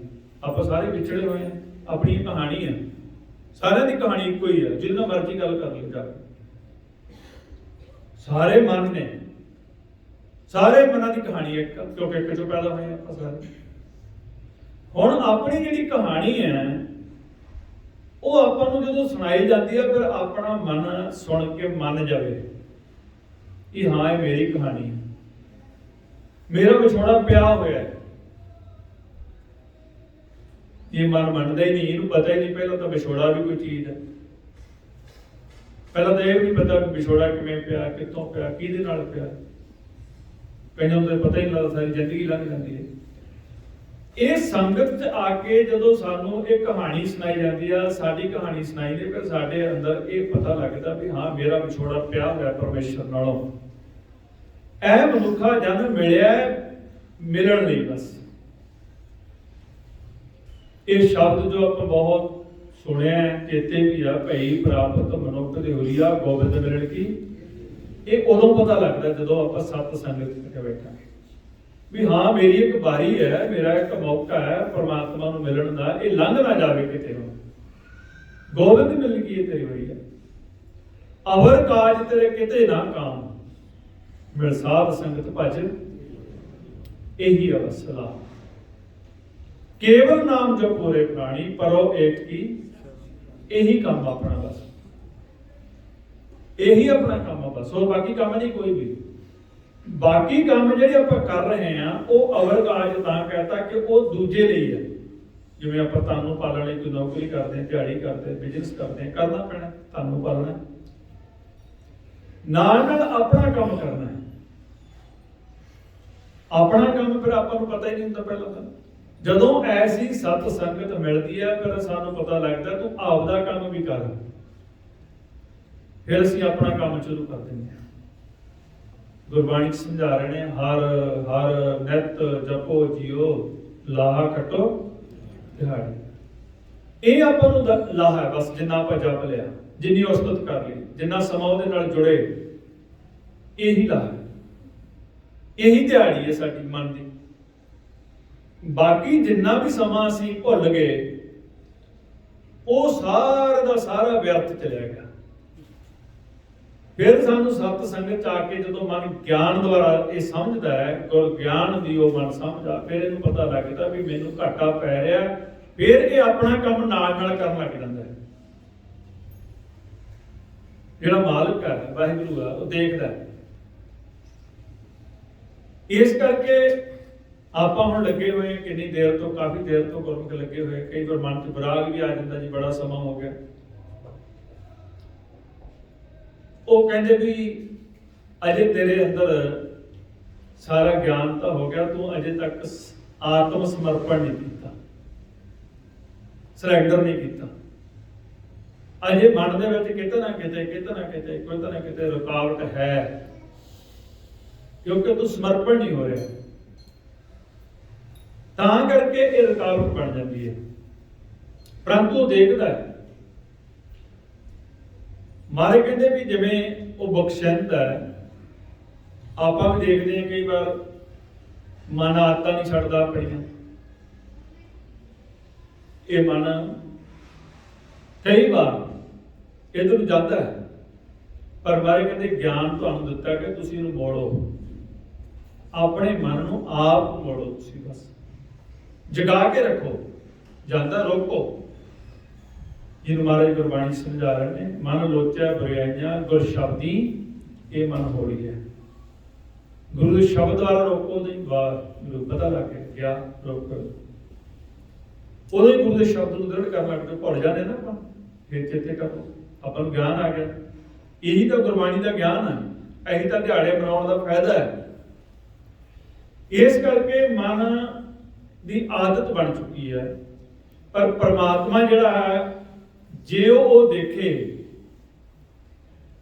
ਵੀ ਆਪਾਂ ਕਹਿੰਦੇ ਜੀ ਮੇਰੀ ਤੌਗਣ ਹੈ ਜੀ, ਮੈਂ ਕਿੱਥੇ ਬਖਸ਼ਿਆ ਜਾਣਾ ਜੀ, ਨਹੀਂ। ਪ੍ਰੇਮ ਦਾ ਖੇਲ ਹੈ। ਜੇ ਉਹ ਔਗਣ ਦੇਖਣ ਲੱਗਦਾ ਤੇ ਗੁਰਬਾਣੀ ਗੁਰੂ ਦੇ ਵਿੱਚ ਕਹਿੰਦੇ ਨੇ ਕੋਈ ਬਖਸ਼ਿਆ ਹੀ ਨਹੀਂ ਜਾਣਾ। ਇੰਨੇ ਔਗਣ ਆਪਣੇ ਚ, ਕਿੰਨੇ ਔਗਣ ਗੁਰਬਾਣੀ ਚ ਦੱਸੇ ਗਏ ਨੇ। ਕਹਿੰਦੇ ਜੇਤਾ ਸਮੁੰਦ ਸਾਗਰ ਨੀਰ ਭਰਿਆ ਤੇਤੇ ਔਗਣ ਹਮਾਰੇ। ਪਰਮਾਤਮਾ ਔਗਣ ਹੀ ਚਤਾਰਦਾ, ਪਰਮਾਤਮਾ ਦੇਖਦਾ ਵੀ ਇਹ ਮੈਨੂੰ ਕਿੰਨਾ ਪਿਆਰ ਕਰਦਾ। ਬਸ ਗੱਲ ਪ੍ਰੇਮ ਦੀ ਹੈ ਇੱਥੇ। ਗੁਰੂ ਗੋਬਿੰਦ ਸਿੰਘ ਜੀ ਮਹਾਰਾਜ ਇਹੀ ਕਹਿ ਰਹੇ ਨੇ, ਆਪਣਾ ਪ੍ਰੇਮ ਨਹੀਂ ਪੈਂਦਾ। ਬਸ ਗੱਲ ਤਾਂ ਇੰਨੀ ਹੈ, ਪ੍ਰੇਮ ਨਹੀਂ ਪੈ ਰਿਹਾ ਉਹਦੇ ਨਾਲ। ਜਦੋਂ ਪ੍ਰੇਮ ਪੈ ਗਿਆ ਫਿਰ ਟੁੱਟਦਾ ਨਹੀਂ। ਫਿਰ ਉਹ ਇਤਿਹਾਸ ਹੁੰਦੀ ਹੈ ਵੀ ਜੋ ਹੁੰਦਾ ਠੀਕ ਹੈ, ਜੋ ਹੋਊਗਾ ਠੀਕ ਹੈ, ਜੋ ਕਰ ਰਿਹਾ ਠੀਕ ਹੈ। ਉਹ ਇਹ ਨਹੀਂ ਕਹਿੰਦਾ ਵੀ ਆਹ ਪਰਮਾਤਮਾ ਨੇ ਮਾੜਾ ਕਰਤਾ, ਅਸੀਂ ਦੋ ਦਿਨ ਆਂਭਾ ਦੇਣ ਲੱਗ ਜਾਂਦੇ ਹਾਂ।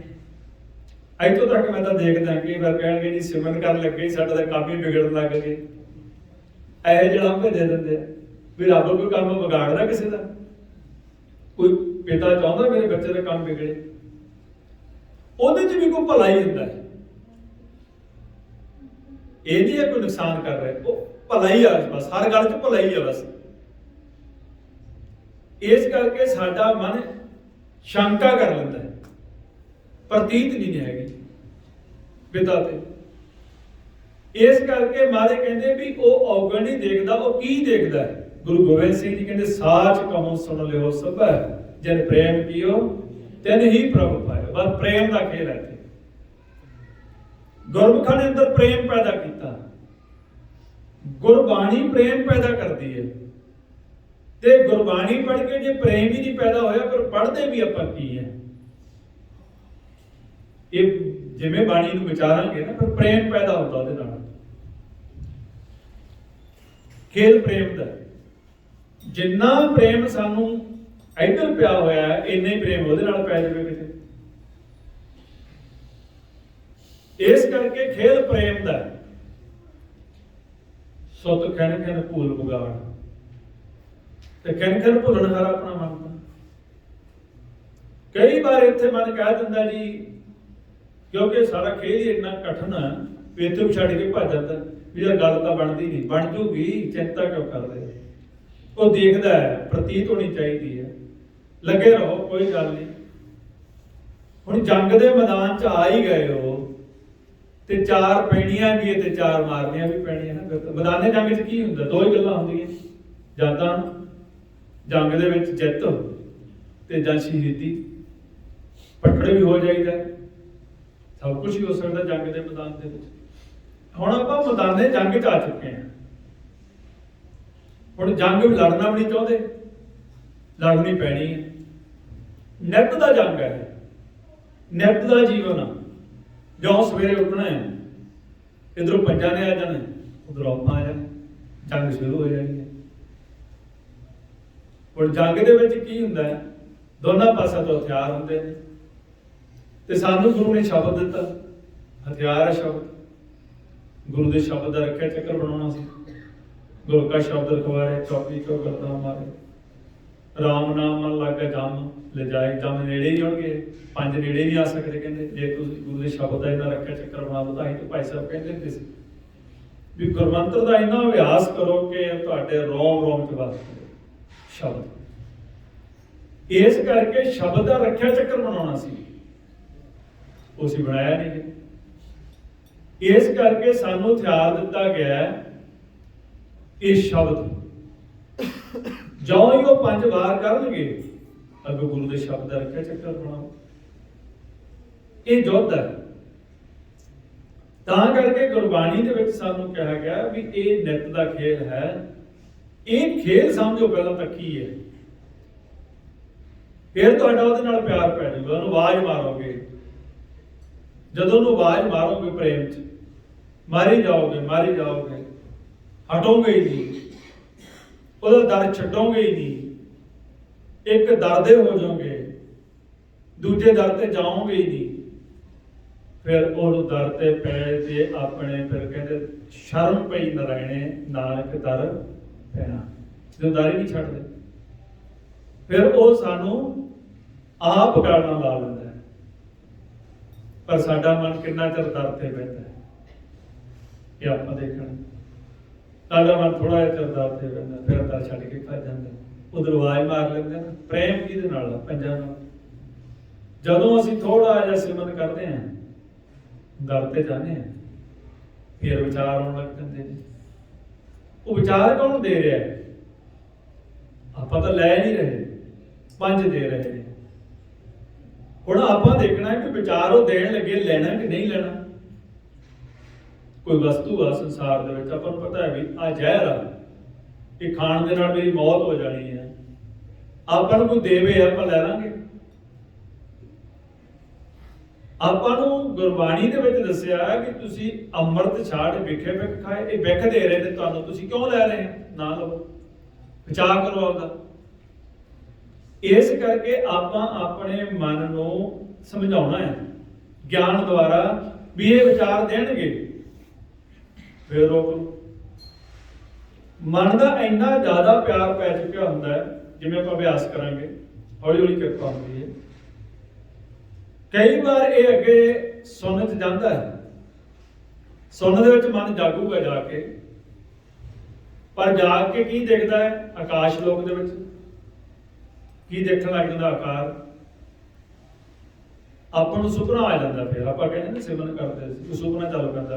ਕੀ ਚੱਲ ਪਿਆ? ਉਹ ਸਾਡੇ ਆਪਣੇ ਵਿਚਾਰ ਜਿਹੜੇ ਪਿਛਲੇ ਯੁੱਗਾਂ ਤੋਂ ਲਏ ਹੋਏ ਨੇ, ਜੋ ਸਾਡਾ ਪਿਛਲਾ ਸਾਰਾ ਉਹ ਦੇਖੀ ਜਾਂਦਾ ਮਨ। ਫੇਰ ਹੈ ਤਾਂ ਮਨ ਜਾਗੇ ਹੀ, ਪਰ ਜਾਗਣ ਤੋਂ ਬਾਅਦ ਫੇਰ ਧਿਆਨ ਤਰਲੋਕੀ ਤਾਂ ਉਰਦ ਵੱਲ ਨੂੰ ਨਹੀਂ ਗਿਆ, ਥੱਲੇ ਹੀ ਹੈ ਸੁਰਤੀ। ਇਤੋਂ ਆਪਾਂ ਬਾਰ-ਬਾਰ ਜਦੋਂ ਮਿਹਨਤ ਕਰੀ ਚੱਲੋ, ਕੋਈ ਗੱਲ ਨਹੀਂ, ਦਿਲ ਨਾ ਛੋਟਾ ਕਰੋ। ਆਪਣਾ ਜਿਹੜਾ ਸਤਿਗੁਰ ਆ ਪੂਰਾ ਹੈ, ਜਿਹਦਾ ਸਤਿਗੁਰ ਪੂਰਾ ਹੋਵੇ, ਕੋਈ ਗੱਲ ਨਹੀਂ। ਮਾਰੇ ਕਹਿੰਦੇ ਮਨ ਕਿਉਂ ਬੈਰਾਗ ਕਰੇਗਾ, ਸਤਿਗੁਰ ਮੇਰਾ ਪੂਰਾ। ਹੁਣ ਆਪਾਂ ਨੂੰ ਪੂਰੇ ਸਤਿਗੁਰ ਦੇ ਲੜ ਦਾ ਦਿੱਤਾ ਗੁਰਮੁਖਾਂ ਨੇ। ਗੁਰਮੁਖ ਵੀ ਪੂਰੇ, ਸਤਿਗੁਰ ਵੀ ਪੂਰਾ।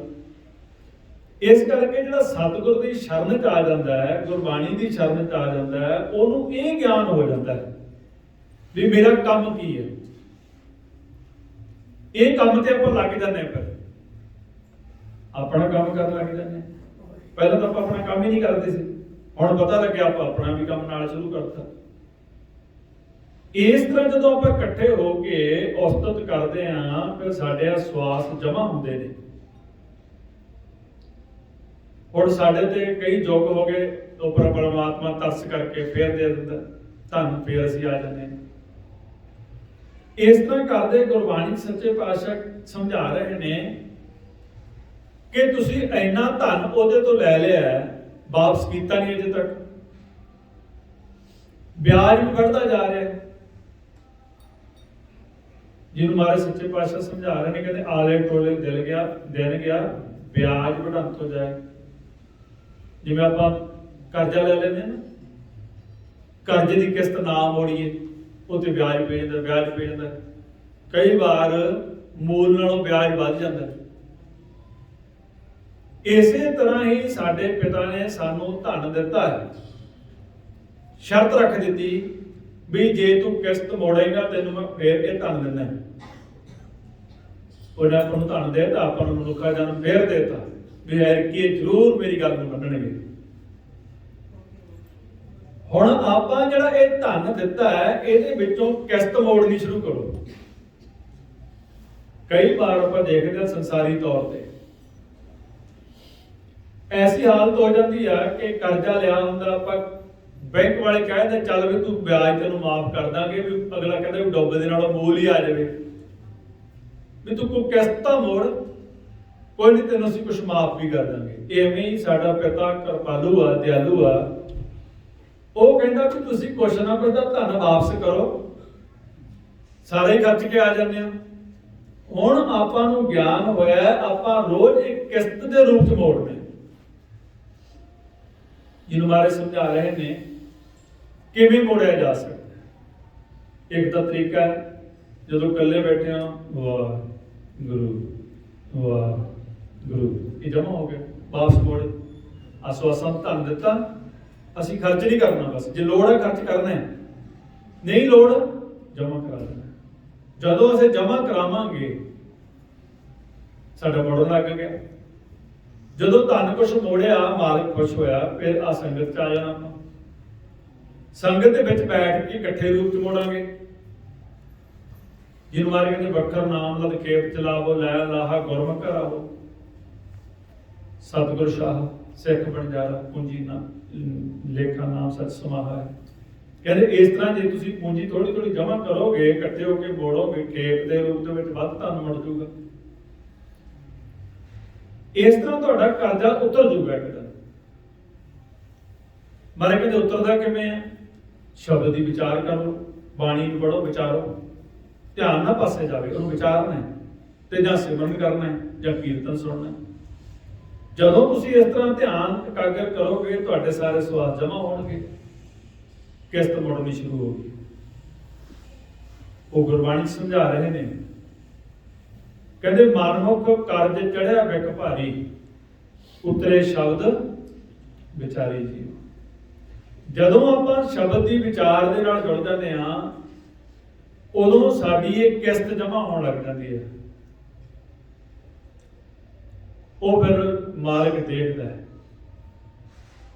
ਉਹ ਦੇਖਦਾ ਵੀ ਇਹ ਵਾਕਈ ਮਿਲਣਾ ਚਾਹੁੰਦੇ ਨੇ, ਪ੍ਰੇਮ ਹੈ। ਜਦੋਂ ਅਸੀਂ ਛੱਡਦੇ ਹੀ ਨਹੀਂ ਖੜਾ, ਫਿਰ ਉਹ ਸਾਨੂੰ ਕੁਛ ਨਾ ਕੁਛ ਦੇ ਦਿੰਦਾ ਹੈ। ਉਹ ਦੇਖਦਾ ਹੈ ਵੀ ਇਹ ਮੈਨੂੰ ਮਿਲਣਾ ਚਾਹੁੰਦੇ, ਵਾਕਈ ਕਿ ਜੇ ਕੁਛ ਨਾ ਕੁਛ ਚਾਹੀਦਾ ਇਹਨੂੰ ਰਸਤੇ 'ਚ, ਉਹ ਸਾਨੂੰ ਸ਼ਬਦ ਸੁਣਾ ਦਿੰਦੇ ਨੇ। ਸ਼ਬਦ ਸੁਣਨ ਲੱਗ ਗਿਆ, ਇੱਥੇ ਫੇਰ ਰੁਕ ਜਾਂਦਾ। ਕਈ ਵਾਰ ਉਹ ਅੰਮ੍ਰਿਤ ਪਾ ਦਿੰਦਾ ਮੁੱਖ 'ਚ, ਅੰਮ੍ਰਿਤ ਆਉਣ ਲੱਗ ਗਿਆ, ਅੰਮ੍ਰਿਤ ਰਸ ਪਾ ਦਿੱਤਾ, ਫੇਰ ਰੁਕ ਨਾ ਜਾਵੇ ਕਿਤੇ ਸਾਡਾ ਮਨ। ਮਿਲੇ ਤੋਂ ਬਿਨਾਂ ਰਸਤੇ ਦੇ ਵਿੱਚ ਅਜੇ ਰੁਕਾਵਟ ਹੀ ਹੈ ਸਾਰੀ, ਕਿਉਂਕਿ ਕੀ ਪਤਾ ਵਾਪਸ ਮੁੜਿਆ ਹੋਵੇ ਮਨ। ਤਾਂ ਕਰਕੇ ਇਹ ਅਖੀਰਲੇ ਸਵਾਸ ਤੱਕ ਦਾ ਖੇਲ ਹੁੰਦਾ ਹੈ। ਜਦੋਂ ਇਹ ਰਾਹ ਤੇ ਚੱਲਣਾ, ਇਹ ਨਹੀਂ ਵੀ ਇੱਕ ਅੱਧੇ ਦਿਨ ਦਾ ਖੇਡ ਹੈ, ਕਿੰਨੇ ਸਵਾਸ ਨੇ ਆਪਾਂ ਨੂੰ ਪਤਾ ਨਹੀਂ, ਤੇ ਹਰ ਸਾਹ ਅਖੀਰਲੇ ਸਾਹ ਤੱਕ ਆਪਾਂ ਜਪਣਾ। ਤਾਂ ਸੰਗਤ ਕਰੀਦੀ ਹੈ, ਇਹਦੇ ਵਿੱਚ ਆਪਾਂ ਨੂੰ ਬੜਾ ਵੱਡਾ ਲਾਹਾ ਮਿਲਦਾ ਹੈ। ਇੱਥੋਂ ਤੱਕ ਕਿ ਅੰਤ ਸਮੇਂ ਤੱਕ ਦਾ ਭੇਜ ਦਿੱਤਾ ਵੀ ਅੰਤ ਸਮੇਂ ਕਿਵੇਂ ਸਰੀਰ ਨੂੰ ਛੱਡ ਕੇ ਪਾਸੇ ਹੋਣਾ ਹੈ। ਇਹ ਇੱਥੋਂ ਤੱਕ ਮਿਹਨਤ, ਇੱਥੋਂ ਤੱਕ ਗੁਰਮੁਖਾਂ ਨੇ ਭੇਜ ਦਿੱਤਾ। ਪਰ ਭਾਈ ਸੇਵਾ ਸਿੰਘ ਤਰਮਾਲਾ ਨੇ ਵੀ ਮਨਮੁਖ ਦਾ ਉਹਨਾਂ ਨੇ ਸਾਰਾ ਸਮਝਾਇਆ ਕਿਵੇਂ ਸਰੀਰ ਛੱਡਦਾ, ਗੁਰਬਾਣੀ ਦੁਆਰਾ। ਗੁਰਮੁਖਾਂ ਦਾ ਕਿਵੇਂ ਸਰੀਰ ਛੱਡਦੇ ਨੇ, ਆਪਾਂ ਨੂੰ ਬਾਰ-ਬਾਰ ਨਾਮ ਤੇ ਸੱਚ ਦਰਜ ਕਰਾ ਦਿੰਦੇ ਨੇ ਗੁਰਮੁਖ। ਜਦੋਂ ਅੰਤ ਸਮਾਂ ਆਉਂਦਾ, ਸਤ ਸੰਗਤ ਦਾ ਇਹ ਮਹਾਨਤਾ ਹੁੰਦੀ ਹੈ, ਸਾਨੂੰ ਚੇਤਾ ਆ ਜਾਂਦਾ, ਕਿਉਂਕਿ ਸਤ ਸੰਗਤ ਸਾਨੂੰ ਚੇਤਾ ਕਰਾਇਆ ਜਾਂਦਾ ਹੈ। ਜੇ ਅੰਤ ਵੇਲੇ ਵੀ ਕਹਿੰਦੇ ਚੇਤਾ ਕਰ ਲਵੇ, ਕਿਤੇ ਛੁਡਾ ਲੈਂਦਾ, ਔਗਣ ਨਹੀਂ ਦੇਖਦਾ ਉਹ ਅੰਤ ਵੇਲੇ ਚੇਤੇ ਤਾਂ ਆਊਗਾ ਜੇ ਸੰਗਤ ਚ ਆ ਕੇ ਚਿੱਤ ਚ ਵਸਿਆ ਹੋਊਗਾ, ਸਿਮਰਨ ਕਰਦੇ ਹੋਵਾਂਗੇ, ਸਾਨੂੰ ਪਤਾ ਹੋਊਗਾ, ਹਰ ਰੋਜ਼ ਕਰਦੇ ਹੋਵਾਂਗੇ, ਨਿਤਨੇਮ ਕਰਦੇ ਹੋਵਾਂਗੇ, ਹਰ ਰੋਜ਼, ਕੋਈ ਨਾਗਾ ਨਹੀਂ, ਉਹ ਦੇਖਦਾ ਹੈ। ਤਾਂ ਕਰਕੇ ਮਾਰੇ ਕਹਿੰਦੇ ਜਨ ਨਾਨਕ ਐਸਾ ਹਰ ਸੇਵਿਆ ਅੰਤ ਲੈ ਛੁਡਾ ਲੂਗਾ। ਕਿਉਂਕਿ ਗੁਰਬਾਣੀ 'ਚ ਸਮਝਾਇਆ ਗਿਆ ਹੈ ਕਿ ਜਦੋਂ ਸਾਡਾ ਅੰਤ ਸਮਾਂ ਆਉਂਦਾ ਤੇ ਮਾਲਕ ਆਪ ਲੈਣ ਆਉਂਦਾ ਸਾਨੂੰ। ਬੱਚੇ ਨੂੰ ਲੈਣ ਲਈ ਆਉਂਦਾ ਇਸ ਘਰ ਦੇ ਵਿੱਚ। ਹੁਣ ਜੇ ਤਾਂ ਬੱਚੇ ਨੇ ਸਤ ਸੰਗਤ ਕੀਤੀ ਆ, ਇਹਨੂੰ ਗਿਆਨ ਹੈ, ਫਿਰ ਤੈਨੂੰ ਪਤਾ ਵੀ ਮਾਲਕ ਆ ਗਿਆ, ਫਿਰ ਉਧਰ ਧਿਆਨ ਮਾਲਕ ਵੱਲ ਲੈ ਜਾਣਾ, ਕਿਉਂਕਿ ਰੋਜ਼ ਆਵਾਜ਼ਾਂ ਮਾਰਦਾ। ਜੇ ਇਹਨੂੰ ਪਤਾ ਹੀ ਨਹੀਂਗਾ, ਫਿਰ ਮਾਲਕ ਵੱਲ ਜਾਊ ਕਿਵੇਂ? ਇਸ ਕਰਕੇ ਸਤ ਸੰਗਤ ਦੀ ਇਹ ਮਹਾਨਤਾ ਹੁੰਦੀ ਹੈ ਕਿ ਜਿਉਂਦੇ ਜੀ ਮਰਨਾ ਸਿਖਾਇਆ ਜਾਂਦਾ ਹੈ।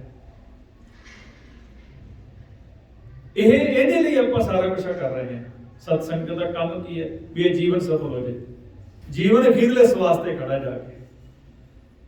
ਅਖੀਰਲੇ ਸਵਾਸ ਤੇ ਧਿਆਨ ਕਿੱਥੇ ਜਾਂਦਾ ਹੈ? ਇਹੀ ਦ੍ਰਿੜ ਕਰਾਇਆ ਜਾਂਦਾ ਬਾਰ-ਬਾਰ। ਜੇ ਤਾਂ ਸ਼ਬਦ ਦਾ ਭੇਦ ਤਾਂ ਸ਼ਬਦ 'ਚ ਧਿਆਨ ਚਲੇ ਜਾਣਾ, ਜੇ ਸੱਚ ਦਾ ਭੇਦ ਤਾਂ ਸੱਚ 'ਚ ਧਿਆਨ ਚਲੇ ਜਾਣਾ, ਨਹੀਂ ਤਾਂ ਗੁਰਮੰਤਰ ਦ੍ਰਿੜ ਕਰਦੇ ਨੇ ਜਿਹੜੇ, ਉਹ ਗੁਰਮੰਤਰ 'ਚ ਧਿਆਨ ਚਲੇ ਜਾਣਾ। ਅੱਗੇ ਉਹਦੀ ਮਾਲਕ ਦੀ ਮਰਜ਼ੀ ਹੈ। ਆਪਣੀ ਮਰਜ਼ੀ ਨਹੀਂ ਚੱਲਦੀ। ਜੇ ਆਪਣੀ ਮਰਜ਼ੀ ਚੱਲਦੀ ਦੱਸੋ, ਉਹਦੀ ਮਰਜ਼ੀ ਆ, ਉਹ ਜੋ ਚਾਹੁੰਦਾ। ਇਸ ਕਰਕੇ ਉਹ ਦੇਖਦਾ ਹੈ ਵੀ ਇਹ ਵਾਕਈ ਮੈਨੂੰ ਮਿਲਣਾ ਚਾਹੁੰਦਾ ਸੀ ਤਾਂ ਆਵਾਜ਼ਾਂ ਮਾਰਦਾ ਸੀ, ਤਾਂ ਆਪਣੇ ਨਾਲ ਜਾਂ ਨਾਨਕ ਵੇੜ ਲੈ ਗੱਲ ਲਾਈ ਬੜਾ ਲੈਂਦਾ ਆਪਣੇ। ਜੇ ਮਾਰਦਾ ਤਾਂ ਸੀ ਆਵਾਜ਼ਾਂ, ਜੇ ਪੂਰਨ ਪ੍ਰਤੀਤ ਨਹੀਂ ਸੀ, ਫਿਰ ਦੁਬਾਰਾ ਜਨਮ ਦੇ ਦਿੰਦਾ ਹੈ। ਇਹ ਵੀ ਸਤਸੰਗ ਦੀ ਮਹਾਨਤਾ ਹੈ। ਕਿਉਂਕਿ ਗੁਰੂ ਗੋਬਿੰਦ ਸਿੰਘ ਜੀ ਮਹਾਰਾਜ ਸੱਚੇ ਪਾਤਸ਼ਾਹ ਸਮਝਾ ਰਹੇ ਨੇ ਵੀ ਜਿਹੜੇ ਤੈਨੂੰ ਧਿਆਉਂਦੇ ਨੇ ਅਜੇ ਪੂਰਨ ਪ੍ਰਤੀਤ ਨੇ, ਧਿਆਉਂਦੇ ਨੇ ਪ੍ਰੇਮ ਚ, ਕਹਿੰਦੇ ਅੰਤ ਸਮੇਂ ਫਿਰ ਉਹਨੂੰ ਦੁਬਾਰਾ ਮਨੁੱਖਾ ਜਨਮ ਮਿਲ ਜਾਂਦਾ ਹੈ। ਮਹਾਰਾਜ ਫਰਮਾਨ ਕਰਦੇ ਨੇ, ਜੋ ਨਿਜ ਪ੍ਰਭ ਮੈਂ ਸੋ ਕਹੈ, ਸੋ ਕਹਿਓ ਜਗ ਮਾਹੇ, ਜੋ ਤੇ ਪ੍ਰਭ ਕੋ ਧਿਆਏ ਹੈ ਅੰਤ स्वर्ग को जाए। स्वर्ग ਕੀ ਹੈ? ਕਈ ਵਾਰ ਇੱਥੇ ਆ ਕੇ ਬਹੁਤ ਚੱਲਦਾ ਅੱਜ ਕੱਲ। स्वर्ग ਕੀ ਹੈ? ਪ੍ਰਮਾਤਮਾ ਨੇ ਖੁਸ਼ ਹੋ ਕੇ ਦੁਬਾਰਾ ਮਨੁੱਖਾ ਜਨਮ ਦਿੱਤਾ। ਕਿਸੇ ਵਿਰਲੇ ਵਿਰਲੇ ਨੂੰ ਮਿਲਦਾ ਹੈ ਮਨੁੱਖਾ ਜਨਮ, ਕਿਉਂਕਿ ਖਿਡਾਰੀ ਆਪਾਂ ਸਾਰੇ। ਆਪਾਂ ਦੇਖਦੇ ਨਾ ਸੰਸਾਰ ਦੇ ਵਿੱਚ, ਖੇਡਾਂ ਦੇ ਵਿੱਚ ਕਈ ਵਾਰ ਕੋਈ ਮਾਮੂਲੀ ਥੋੜੇ ਜਿਹੇ ਪੁਆਇੰਟਾਂ ਤੇ ਹਾਰ ਜਾਂਦਾ ਹੈ। ਆਪਾਂ ਕਹਿੰਦੇ ਅੱਛਾ ਖਿਡਾਰੀ, ਇਹਨੂੰ ਇੱਕ ਹੋਰ ਮੌਕਾ ਦਿਓ ਗਰਾਊਂਡ ਦੇ ਵਿੱਚ, ਇਹ ਜਿੱਤ ਸਕਦਾ ਹੈ। ਉਹ ਫਿਰ ਜਦੋਂ ਉਹਨੂੰ ਮੌਕਾ ਦਿੱਤਾ ਜਾਂਦਾ, ਉਹ ਪੂਰਾ ਜ਼ੋਰ ਲਾ ਦਿੰਦਾ, ਤਾਣ ਲਾ ਦਿੰਦਾ, ਫਿਰ ਉਹ ਜਿੱਤ ਜਾਂਦਾ ਹੈ। ਇਸੇ ਤਰ੍ਹਾਂ ਹੀ ਅਕਾਲ ਪੁਰਖ ਦੇਖਦਾ ਹੈ ਵੀ ਇਹ ਮੈਨੂੰ ਮਿਲਣਾ ਚਾਹੁੰਦਾ ਸੀ, ਪਰ ਇਹਦੇ ਅੰਦਰ ਅਜੇ ਪੂਰਨ ਪ੍ਰਤੀਤ ਨਹੀਂ ਬਣੀ ਸੀ। ਉਹ ਫਿਰ ਇੱਕ ਮੌਕਾ ਦਿੰਦਾ ਹੈ। ਅੰਤ स्वर्ग को जाए, स्वर्ग ਕੀ ਹੈ? ਦੁਆਰਾ ਮਨੁੱਖਾ ਜਨਮ ਮਿਲ ਜਾਣਾ, ਇਹੀ ਸਵਰਗ ਹੈ। ਤਾਂ ਹੀ ਤਾਂ ਭਗਤਾਂ ਨੇ, ਸੰਤਾਂ ਨੇ, ਅਕਾਲ ਪੁਰਖ ਨੇ ਕਿਹਾ ਵੀ ਤੁਹਾਨੂੰ ਮੈਂ ਰਾਜ ਦੇ ਦਿੰਦਾ। ਉਹ ਕਹਿੰਦੇ ਰਾਜ ਨਹੀਂ ਚਾਹੀਦਾ ਸਾਨੂੰ, ਮੁਕਤ ਦੇ ਦਿੰਦੇ, ਕਹਿੰਦੇ ਉਹ ਨਹੀਂ ਚਾਹੀਦੀ। ਕਹਿੰਦੇ ਫਿਰ ਕੀ ਚਾਹੀਦਾ? ਕਹਿੰਦੇ ਤਾਂ ਤੇਰੇ ਚਰਨਾਂ 'ਚ ਹੀ ਰਹਿਣਾ ਬਸ, ਸਾਨੂੰ ਨਹੀਂ ਨਰਕ स्वर्ग ਚਾਹੀਦਾ ਬਸ। ਉਹਨਾਂ ਨੇ ਰੱਦ ਕਰ ਦਿੱਤਾ। ਕਿਆ ਨਰਕ ਕਿਆ स्वर्ग ਵਿਚਾਰਾ ਸੰਤਨ ਦੋ ਰਤਾ। ਉਹ ਕਹਿੰਦੇ ਜੀ ਉਹਨਾਂ ਨੂੰ ਪਤਾ ਲੱਗ ਗਿਆ ਨਾ ਬੇਰ ਮਨੁੱਖਾ ਜਨਮ ਲੈ ਕੇ ਫੇਰ ਕੀ ਪਤਾ। ਸਭ ਐਸੇ ਚ ਹੀ ਨਿਬੇੜਾ ਕਰਨਾ, ਬਸ ਐਸੇ ਚ ਹੀ ਨਿਬੇੜਾ ਕਰਨਾ। ਇਹ ਪ੍ਰਤੀਤ ਬਣਾ ਲੈਣੀ ਉਹਨਾਂ ਨੇ, ਭਗਤਾਂ ਨੇ ਪ੍ਰਤੀਤ ਬਣਾਈ। ਇਹ ਬਾਣੀ ਉਹਨਾਂ ਮਹਾਂਪੁਰਖਾਂ ਦੀ, ਉਹਨਾਂ ਭਗਤਾਂ ਦੀ ਫਿਰ ਗੁਰੂ ਅਰਜਨ ਦੇਵ ਜੀ ਨੇ ਇਕੱਤਰ ਕੀਤੀ। ਕਿਹੜੇ ਭਗਤਾਂ ਦੀ ਇਕੱਤਰ ਕੀਤੀ? ਜਿਹੜੇ ਕਿ ਇਹ ਪ੍ਰਤੀਤ ਬਣੀ ਸੀ, ਜਿਨ੍ਹਾਂ ਦੀ, ਜਿਹੜੇ ਪ੍ਰਮਾਤਮਾ ਨੂੰ ਮਿਲੇ। ਮਿਲਣ ਤੋਂ ਬਾਅਦ ਉਹਨਾਂ ਨੇ ਜੋ ਗੱਲਬਾਤ ਹੋਈ, ਉਹ ਸਾਰੀ ਬਾਣੀ ਨੂੰ ਇਕੱਤਰ ਕੀਤਾ। ਉਹਨਾਂ ਭਗਤਾਂ ਦੀ ਬਾਣੀ ਇਕੱਤਰ ਕੀਤੀ, ਪੰਜਵੇਂ ਪਾਤਸ਼ਾਹ ਤੱਕ ਬਾਣੀ ਇਕੱਤਰ ਕੀਤੀ। ਇਹ ਬਾਣੀ ਨੂੰ ਇਕੱਤਰ ਕਰਕੇ ਫਿਰ ਸਾਡੇ ਲਈ ਆ ਮਨੁੱਖਾ ਜਨਮ ਸਫਲ ਕਰਨ ਦੇ ਲਈ ਇਹ ਬਾਣੀ ਸਾਨੂੰ ਪੋਥੀ ਪਰਮੇਸ਼ਰ ਕਥਾ ਅੱਜ ਦੇ ਦਿਨ ਬਖਸ਼ਿਸ਼ ਕੀਤੀ। ਹੁਣ ਸਾਨੂੰ ਇਹ ਬਾਣੀ ਦੁਆਰਾ ਸਮਝਾਇਆ ਜਾਣਾ ਹੈ। ਹੁਣ ਬਾਣੀ ਜਿਹੜੀ ਹੈ ਬਹੁਤ ਜੀ ਪੜ੍ਹਦੇ ਨੇ, ਮੱਥਾ ਵੀ ਟੇਕਦੇ ਨੇ, ਪਰ ਬਾਣੀ ਕਹਿੰਦੀ ਕੀ ਹੈ ਇਹ ਪਤਾ ਨਹੀਂ। ਇਹ ਆਮ ਸਾਡੀ ਹਾਲਤ ਹੈ।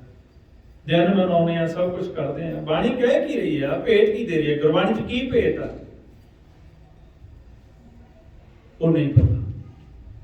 ਇਹ ਸਤ ਸੰਗਤ ਚ ਆ ਕੇ ਸਾਨੂੰ ਪਤਾ ਲੱਗਦਾ ਹੈ। ਫਿਰ ਗੁਰਬਾਣੀ ਦਾ ਤੱਤ ਸਾਰ ਹੈ। ਸਾਰੀ ਗੁਰਬਾਣੀ ਦਾ ਤੱਤ ਨਹੀਂ ਹੁੰਦਾ, ਹਰ ਚੀਜ਼ ਦਾ ਕੋਈ ਤੱਤ ਹੈ। ਇਹ ਸਾਰੀ ਗੁਰੂ ਗ੍ਰੰਥ ਸਾਹਿਬ ਦੀ ਬਾਣੀ ਦਾ ਇੱਕ ਤੱਤ ਸਾਰ ਹੈ। ਉਹ ਫਿਰ ਸਾਨੂੰ ਭੇਤ ਆ ਜਾਂਦਾ ਹੈ, ਕਿਉਂਕਿ ਸਾਰੀ ਗੁਰਬਾਣੀ ਪੜ੍ਹ ਕੇ ਇਹ ਖੋਜ ਹੈ। ਕਾਹਦੀ ਖੋਜ ਹੈ? ਸੱਚ ਤੇ ਨਾਮ ਦੀ। ਹਰ ਸ਼ਬਦ ਦੇ ਵਿੱਚ ਸੱਚ ਤੇ ਨਾਮ ਦਾ ਭੇਦ ਦਿੱਤਾ ਹੋਇਆ, ਹਰ ਸ਼ਬਦ 'ਚ। ਤੇ ਸਾਡੀ ਇਹ ਹਾਲਤ ਅੱਜ, ਜਿਹੜੇ ਗੁਰੂ ਗ੍ਰੰਥ ਸਾਹਿਬ ਨੂੰ ਮੰਨਦੇ ਆ, ਨਾ ਤਾਂ ਸਾਨੂੰ ਨਾਮ ਦਾ ਭੇਦ ਹੈ, ਨਾ ਸਾਨੂੰ ਸੱਚ ਦਾ ਭੇਦ ਹੈ। ਇਹ ਲੱਗਣਾ ਵੀ ਨਹੀਂ ਜਿੰਨਾ ਚਿਰ ਇਹ ਬਾਣੀ ਦੀ ਸ਼ਬਦ ਦੀ ਵਿਚਾਰ ਨੂੰ ਅਸੀਂ ਸੁਣਦੇ ਨਹੀਂ ਔਰ ਪ੍ਰੈਕਟੀਕਲ ਨਹੀਂ ਕਰਦੇ। ਫਿਰ ਕਿਉਂਕਿ ਉਹਦਾ ਗੁਰਮੁਖਾਂ ਨੇ ਆਪਣਾ ਪ੍ਰੈਕਟੀਕਲ, ਉਹਨਾਂ ਨੇ ਮਿਹਨਤ ਕੀਤੀ, ਭਗਤਾਂ ਨੇ ਖੋਜ ਕੀਤੀ। ਖੋਜ ਕਰਨ ਤੋਂ ਬਾਅਦ ਸ਼ਬਦਾਂ 'ਚ ਭੇਦ ਦਿੱਤਾ ਹੋਇਆ ਹੈ। ਹੁਣ ਅਸੀਂ ਇਹ ਬਾਣੀ ਨੂੰ ਪੜ੍ਹ ਕੇ ਵਿਚਾਰ ਕੇ ਆਪ ਪ੍ਰੈਕਟੀਕਲ ਖੁਦ ਕਰਨਾ ਪੈਣਾ। ਆਪਾਂ ਕੱਲੇ ਕੱਲੇ ਨੂੰ ਕਰਨਾ ਪੈਣਾ, ਕਿ ਤੂੰ ਰੈਡੀਮੇਡ ਨਹੀਂ ਮਿਲਣਾ। ਉਹਨਾਂ ਨੇ ਮਿਹਨਤ ਕੀਤੀ, ਆਪਾਂ ਨੂੰ ਕਰਨੀ ਪੈਣੀ ਹੈ। ਉਹਨਾਂ ਨੇ ਗੁਰੂ ਦਾ ਸ਼ਬਦ ਦ੍ਰਿੜ ਕੀਤਾ, ਸਾਨੂੰ ਦ੍ਰਿੜ ਕਰਨਾ ਪੈਣਾ ਹੈ। ਇਹ ਨਹੀਂ ਵੀ ਗੁਰ ਸ਼ਬਦ ਹੋਰ ਦ੍ਰਿੜ ਕਰੇ ਤੇ ਲਾਹਾ ਮੈਨੂੰ ਮਿਲੇ। ਕਈ ਵਾਰ ਕਹਿ ਦਿੰਦੇ ਨੇ ਜੀਵ, ਕਿਸੇ ਨੂੰ ਕਹੋ ਜੀ ਆ ਜਾਓ ਨਾਮ ਜਪ ਲਓ, ਕਹਿੰਦੇ ਜੀ ਮੇਰੇ ਘਰ ਵਾਲਾ ਜਾਂਦਾ, ਕੋਈ ਕਹਿੰਦਾ ਮੇਰੇ ਘਰ ਵਾਲੀ ਜਾਂਦੀ ਹੈ ਗੁਰਦੁਆਰੇ, ਮੈਂ ਤਾਂ ਉਹਦਾ ਹੀ ਲਾਹਾ ਲੈ ਲੈਣਾ। ਮੇਰੇ ਘਰ ਵਾਲਾ ਜਾਂਦਾ ਜੀ, ਮੈਂ ਤਾਂ ਉਹਦਾ ਹੀ ਲਾਹਾ ਲੈ ਲੈਣਾ। ਇਸ ਤਰ੍ਹਾਂ ਨਹੀਂ ਮਿਲਣਾ। ਕੱਲੇ ਕੱਲੇ ਆਏ ਆ, ਕੱਲੇ ਕੱਲੇ ਲਾਹਾ ਹੈ। ਹਰ ਇੱਕ ਦਾ ਹਿਸਾਬ ਕਿਤਾਬ ਆ। ਜਿੰਨੇ ਵੀ ਆਪਾਂ ਆਏ ਆ ਕੱਲੇ ਕੱਲੇ ਆਏ ਸੀ, ਕੱਲੇ ਕੱਲੇ ਦੇ ਹਿਸਾਬ ਕਿਤਾਬ ਦੇਣਾ। ਹਾਂ ਇਹ ਹੈਗਾ ਵੀ ਆਪਾਂ ਇਕੱਠੇ ਹੋ ਕੇ ਜੇ ਨਾਮ ਜਪ ਲਈਏ ਫੇਰ ਤਾਂ ਲਾਹਾ ਮਿਲ ਸਕਦਾ। ਸਾਰਾ ਪਰਿਵਾਰ ਇਕੱਠੇ ਹੋ ਕੇ ਬੈਠੀਏ, ਸਾਰਾ ਪਰਿਵਾਰ ਸਤਸੰਗਤ ਕਰੀਏ, ਇਕੱਠੇ ਬੈਠ ਕੇ ਵਿਚਾਰ ਕਰੀਏ ਮਨੁੱਖਾ ਜਨਮ ਮਿਲਿਆ ਹੈ, ਕਿਸ ਕੰਮ ਲਈ ਮਿਲਿਆ, ਆਪਾਂ ਕੀ ਉਹ ਕੰਮ ਕਰ ਲਿਆ, ਇਹ ਵਿਚਾਰ ਕਰੀਏ ਆਪਾਂ, ਫਿਰ ਆਪਾਂ ਨੂੰ ਕੁਛ ਲਾਹਾ ਮਿਲ ਸਕਦਾ। ਇਸ ਕਰਕੇ ਆਪਣਾ ਜੀਵਨ ਇਕੱਲਿਆ ਇਕੱਲਾ ਹੈ। ਫਿਰ ਜਦੋਂ ਆਪਾਂ ਨੂੰ ਇਹ ਸੋਝੀ ਆ ਜਾਂਦੀ ਹੈ, ਫਿਰ ਸਤਿਗੁਰੂ ਦੀ ਸ਼ਰਨ ਚ ਆ ਜਾਂਦੇ ਹਾਂ ਤੇ ਸੰਗਤ ਚ ਆਉਣ ਦੇ ਨਾਲ ਤਰਸ ਪਿਆ, ਮਹਿਰਾਮਤ ਹੋਈ, ਸਤਿਗੁਰ ਸੱਜਣ ਮਿਲਿਆ। ਫਿਰ ਸਤਿਗੁਰ ਨੇ ਸਾਨੂੰ ਇਹ ਨਾਮ ਦ੍ਰਿੜ ਪਾਉਣਾ, ਫਿਰ ਉਹਨੇ ਨਾਮ ਦਿੱਤਾ। ਸਤਿਗੁਰ ਦੀ ਸ਼ਰਨ ਚ ਆਵਾਂਗੇ ਤਾਂ ਨਾਮ ਦਾ ਭੇਤ ਆਊਗਾ। ਸਤਿਗੁਰ ਸਾਡੇ ਅੰਦਰ ਬੈਠੇ ਨੇ, ਉਹ ਸਾਨੂੰ ਨਾਮ ਦ੍ਰਿੜ ਕਰਾਉਣਗੇ। ਜੋ ਗੁਰਬਾਣੀ ਦੇ ਵਿੱਚ ਨਾਮ ਦਾ ਭੇਦ ਦਿੱਤਾ ਗਿਆ, ਸਤਿਪੁਰਖ ਦਾ ਭੇਦ ਦਿੱਤਾ ਗਿਆ। ਉਹ ਸਤਿਪੁਰਖ ਕੋਲੇ ਜਾਵਾਂਗੇ ਤਾਂ ਇਹ ਦਾਤ ਮਿਲਣੀ ਆ ਨਾਮ ਦੀ। ਇਸ ਕਰਕੇ ਆਪਾਂ ਇਹ ਲਾਹਾ ਲੈਣਾ ਮਨੁੱਖਾ ਜਨਮ ਦਾ। ਜਿਵੇਂ ਗੁਰੂ ਕਹਿ ਰਹੇ ਸੀ ਵੀ ਦੇਖੋ ਆਪਣੀ ਪਹਿਲਾਂ ਜਦੋਂ ਆਉਂਦੇ ਆ ਕੀ ਹਾਲਤ ਹੁੰਦੀ ਹੈ, ਇੱਥੇ ਬੈਠ ਜਾਂਦੇ ਆ ਕੀ ਹਾਲਤ ਮਨ ਦੀ ਬਣ ਜਾਂਦੀ ਹੈ, ਕਿਹੜੀ ਅਵਸਥਾ ਚ ਆ ਜਾਂਦਾ। ਇਸ ਅਵਸਥਾ ਚ ਆਪਣਾ ਮਨ ਰਹੇ, ਇਹਦੇ ਲਈ ਆਪਾਂ ਸੰਗਤ ਕਰਨੀ ਆ ਬਾਰ-ਬਾਰ। ਜੇ ਸਤ ਸੰਗਤ ਤੋਂ ਆਪਾਂ ਵਿਛੜ ਗਏ, ਉਹੀ ਮਨ ਦੀ ਹਾਲਤ ਹੋ ਜਾਣੀ ਹੈ, ਫਿਰ ਉਹੀ ਚਲੇ ਜਾਣਾ, ਫਿਰ ਭੁੱਲ ਜਾਊਗਾ। ਤਾਂ ਕਰਕੇ ਸਤ ਸੰਗਤ ਵਿੱਚ ਆਉਣ ਦੀ ਬਹੁਤ ਵੱਡੀ ਮਹਾਨਤਾ ਹੈ। ਜਿਹੜਾ ਤੁਸੀਂ ਇੱਥੇ ਹਰ ਐਤਵਾਰ ਨਾਮ ਜਪਦੇ ਹੋ, ਕੋਈ ਗੱਲ ਨਹੀਂ ਅੱਗੇ ਪਿੱਛੇ ਹੋ ਜਾਂਦਾ ਟਾਈਮ, ਚਿੰਤਾ ਨਹੀਂ ਕਰਨੀ। ਹੁੰਦਾ ਮਨ ਦੇ ਵਿੱਚ ਤਾਂ ਆਉਂਦਾ ਹੀ ਆ, ਥੋੜਾ ਰੋਸ ਤਾਂ ਆਉਂਦਾ ਹੀ ਹੈ ਵੀ ਆਏ ਸੀ ਲਾਹਾ ਲੈਣ ਲਈ, 2:30 ਵੱਜ ਗਏ ਜੀ, 2 ਵਜੇ ਸ਼ੁਰੂ ਕਰਦੇ, ਕੋਈ ਗੱਲ ਨਹੀਂ। ਜਿੰਨਾ ਸਮਾਂ ਮਿਲ ਗਿਆ ਸ਼ੁਕਰ ਕਰੋ ਰੱਬ ਦਾ ਵੀ ਸਮਾਂ ਮਿਲ ਰਿਹਾ ਹੈ, ਤੇ ਸ਼ੁਕਰ ਕਰਨਾ ਵਾਹਿਗੁਰੂ। ਉਹ ਪ੍ਰੇਮ ਚ ਹੀ ਮੰਗੀ ਜਾਣਾ, ਸਮਾਂ ਦੇ ਦਿਆ ਕਰੂਗਾ। ਖੇਲ ਪ੍ਰੇਮ ਦਾ। ਇਸ ਕਰਕੇ ਪ੍ਰੇਮ ਦੁਆਰਾ ਜਦੋਂ ਅਸੀਂ ਚੱਲਾਂਗੇ, ਭਾਵੇਂ ਘੰਟਾ ਅੱਧਾ ਘੰਟਾ ਘੱਟ ਵੀ ਲੱਗ ਜਾਏ ਤਾਂ ਵੀ ਕੁਛ ਨਹੀਂ ਫਰਕ ਪੈਂਦਾ, ਪਰ ਜੁੜੇ ਰਹਾਂਗੇ। ਮਨ ਦੇ ਵਿੱਚ ਪ੍ਰੇਮ ਪੈਦਾ ਹੋਊਗਾ ਸਤ ਸੰਗਤ ਚ ਆ ਕੇ। ਹੋਰ ਕੋਈ ਦੁਨੀਆ ਦੇ ਵਿੱਚ ਨਹੀਂ ਜਗ੍ਹਾ ਜਿੱਥੇ ਜਾ ਕੇ ਤੁਹਾਡੇ ਅੰਦਰ ਪ੍ਰੇਮ ਪੈਦਾ ਹੋਊਗਾ। ਮੈਂ ਤਾਂ ਆਪਣੇ ਜੀਵਨ 'ਚ ਦੇਖ ਲਿਆ, ਮੈਨੂੰ ਤਾਂ ਕੋਈ ਹੋਰ ਜਗ੍ਹਾ ਲੱਭੀ ਨਹੀਂ ਗਈ। ਇਸ ਕਰਕੇ ਮੈਨੂੰ ਤਾਂ ਜਦੋਂ ਸਤ ਸੰਗਤ ਦਾ ਪਤਾ ਲੱਗਦਾ, ਮੈਂ ਉੱਥੇ ਦੌੜ ਕੇ ਜਾਂਦਾ। ਇਹਦਾ ਪ੍ਰੇਮ ਦਾ ਖੇਲ। ਕਿਤੇ ਵੀ ਸਤ ਸੰਗਤ, ਕੋਈ ਵੀ ਗੁਰਮੁਖ ਕੋਈ ਵੀ ਨਾਮ ਜਪਾਵੇ, ਇਹ ਨਹੀਂ ਦੇਖਣਾ ਵੀ ਇਹ ਕੌਣ ਨਾਮ ਜਪਾ ਰਿਹਾ, ਕੋਈ ਵੀ। ਕਿਉਂਕਿ ਗੁਰਬਾਣੀ ਮਹਾਰਾਜ ਨੇ ਕਿਹਾ ਕੋਈ ਜਪ ਸਕਦਾ ਹੈ, ਕੋਈ ਜਪਾ ਸਕਦਾ। ਪ੍ਰੇਮ ਦਾ ਖੇਲ, ਪ੍ਰੇਮ ਦੁਆਰਾ ਕੋਈ ਵੀ ਜਪਾਵੇ ਆਪਾਂ। ਤੇ ਆਪਾਂ ਤਾਂ ਨੇਤਰ ਬੰਦ ਕਰਕੇ ਉਹਨੂੰ ਵਾਜਾਂ ਮਾਰਨੀਆਂ ਅੰਦਰ, ਪ੍ਰੇਮ ਦੁਆਰਾ ਮਾਰੀ ਜਾਂਦੀਆਂ। ਕੋਈ ਆਵੇ ਕੋਈ ਜਾਵੇ, ਹੋ ਜਾਣਾ ਇੱਥੇ ਆ ਕੇ ਸਤ ਸੰਗਤ 'ਚ ਬੈਠ ਕੇ ਆਵਾਜ਼ ਨੂੰ ਸੁਣਨਾ ਹੈ। ਇਹ ਸਾਡੇ ਅੰਦਰ ਥੋੜਾ ਜਿਹਾ ਹੁੰਦਾ, ਨਹੀਂ ਪਤਾ ਲੱਗਦਾ ਪਹਿਲਾਂ। ਇਹਨੂੰ ਪੂਰਾ ਸੁਣੋ ਆਵਾਜ਼ ਨੂੰ। ਬਸ ਜਿਉਂ ਸੁਣਾਂਗੇ ਵਿਚਾਰ ਨਹੀਂ ਆਉਣਗੇ। ਵਿਚਾਰ ਉਦੋਂ ਆਉਣਗੇ ਜਦੋਂ ਇਸ ਨੂੰ ਛੱਡਦਾ, ਆਵਾਜ਼ ਤੋਂ ਪਾਸੇ ਧਿਆਨ ਗਿਆ, ਉਹਦੇ ਨਾਲ ਹੀ ਖੜੇ ਨੇ, ਉਹਨਾਂ ਨੇ ਪੰਜਾਂ ਨੇ ਪੜ੍ਹ ਕੇ ਲੈ ਜਾਣਾ, ਉਹ ਦੂਰ ਛੱਡ ਆਉਣਗੇ। ਫਿਰ ਮੁੜ ਕੇ ਆਓਗੇ, ਫਿਰ ਆਪਾਂ ਨੂੰ ਪਤਾ ਲੱਗੂਗਾ ਤਾਂ ਆਵਾਜ਼ ਸੁਣਨੀ ਸੀ ਆਪਦੀ, ਫਿਰ ਦੂਰ ਲੈ ਜਾਂਦੇ ਦੂਜੇ। ਇਹਨਾਂ ਦੀ ਗੱਲ ਹੀ ਨਾ ਸੁਣੋ, ਆਪਦਾ ਆਵਾਜ਼ ਨੂੰ। ਤਾਂ ਹੀ ਮਹਾਰਾਜ ਨੇ ਕਹਿੰਦੇ ਧੁਨ ਮੈਂ ਧਿਆਨ ਮੈਂ ਜਾਣਿਆ। ਬਸ ਹੈ ਤਾਂ ਔਖੀ ਵੀ ਨਹੀਂ ਗੱਲ, ਹੈ ਔਖੀ ਵੀ ਹੈ। ਔਖੀ ਤਾਂ ਹੈ ਨਹੀਂ ਜੇ ਮਨ ਸੁਣਨ ਲੱਗ ਜਾਵੇ। ਦੇਖੋ ਮਨ ਨੇ ਸੁਣਨਾ ਹੀ ਹੈ, ਆਪਾਂ ਸੁਣਨਾ ਹੈ। ਕਹਿਣ ਤੋਂ ਭਾਵ ਆਪਾਂ ਮਨ ਆ, ਆਪਾਂ ਵਾਹਿਗੁਰੂ ਨਹੀਂ ਕਹਿਣਾ। ਵਾਹਿਗੁਰੂ ਕਹਿਣ ਵਾਲਾ ਵਾਹਿਗੁਰੂ ਅੰਦਰ ਬੈਠਾ। ਆਪਾਂ ਨਹੀਂ ਵਾਹਿਗੁਰੂ ਕਹਿੰਦੇ, ਆਪਾਂ ਨਹੀਂ ਤੇ ਸਿਮਰਨ ਕਰਦੇ। ਇਹ ਵੀ ਇੱਕ ਭਰਮ ਹੁੰਦਾ ਕਈ ਵਾਰ, ਮੈਂ ਸਿਮਰਨ ਕਰਦਾ। ਮੈਨੂੰ ਜਦੋਂ ਪਤਾ ਲੱਗਿਆ, ਮੈਂ ਤਾਂ ਆਪ ਹੁਣ ਤੱਕ ਦੇਖਦਾ ਵੀ ਮੈਂ ਤਾਂ ਸਿਮਰਨ ਹੀ ਨਹੀਂ ਕਰਦਾ, ਮੈਂ ਤਾਂ ਕਦੇ ਨਹੀਂ ਕਰਦਾ। ਆਪਾਂ ਨਹੀਂ ਕਰ ਸਕਦੇ। ਕੀ ਕਰ ਸਕਦਾ ਉਹਦੀ ਵਡਿਆਈ? ਤੂੰ ਸੁਲਤਾਨ ਕਹਾਂ ਹੋ ਮੀਆਂ, ਤੇਰੀ ਕੌਣ ਵਡਾਈ, ਜੋ ਤੂੰ ਦੇ ਸੋ ਕਹਾਂ ਸੁਆਮੀ। ਮੈਂ ਮੂਰਖ ਕਹਿਣਾ ਹੈ।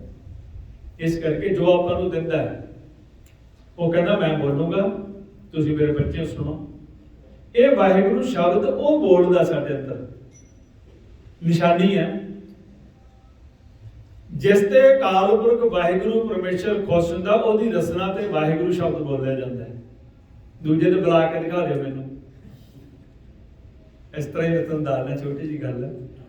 ਕਈ ਵਾਰ ਆਪਾਂ ਨੂੰ ਤਰਸ ਆਉਂਦਾ ਜੀਵਾਂ ਤੇ, ਖਾਸ ਕਰਕੇ ਜਦੋਂ ਨੇੜੇ ਦੇ ਕੋਈ ਰਿਸ਼ਤੇਦਾਰ, ਮੇਰੇ ਮਾਸੀ ਜੀ ਸੀ, ਬਹੁਤ ਬਿਮਾਰ ਹੋ ਗਏ, ਚਲੋ ਠੀਕ ਵੀ ਹੋ ਗਏ ਥੋੜੇ ਜਿਹੇ।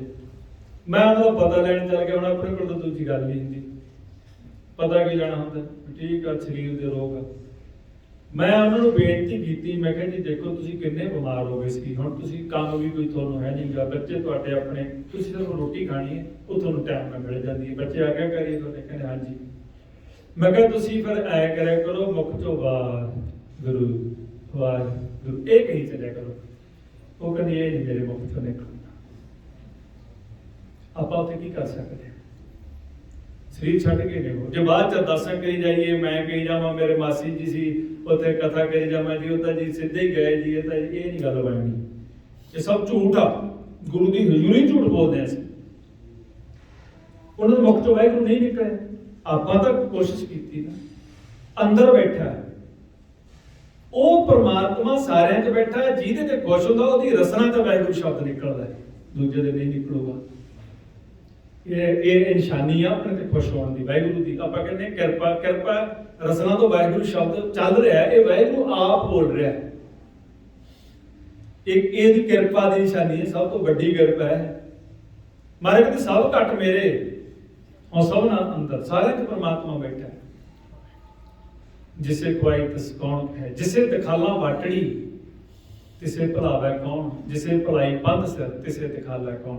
ਕਹਿੰਦੇ ਜਿਹਦੇ ਅੰਦਰ ਬੈਠਾ ਮੈਂ ਰਸਤਾ ਦਿਖਾ ਦੇਵਾਂ, ਉਹਨੂੰ ਕੋਈ ਦੁਨੀਆ ਦੀ ਤਾਕਤ ਭੁਲਾ ਨਹੀਂ ਸਕਦੀ। ਕਹਿੰਦੇ ਜਿਹਨੂੰ ਅੰਦਰੋਂ ਬੈਠਾ ਮੈਂ ਭੁਲਾ ਦੇਵਾਂ, ਉਹਨੂੰ ਕੋਈ ਦੁਨੀਆ ਦੀ ਤਾਕਤ ਜਨਾਬ ਨਹੀਂ ਸਕਦੀ। ਆਪਾਂ ਕਿਸੇ ਨੂੰ ਜਨਾਬ ਨਹੀਂ ਸਕਦੇ, ਆਪਾਂ ਕਿਸੇ ਨੂੰ ਭੁਲਾ ਨਹੀਂ ਸਕਦੇ। ਇਹ ਉਹਦੀ ਕਿਰਪਾ ਹੈ, ਉਹਨੇ ਤੇ ਆਪਣੇ ਤੇ ਕਿਰਪਾ ਕੀਤੀ। ਸਾਧੂਆਂ ਦਾ ਸੰਗ ਹੋਇਆ।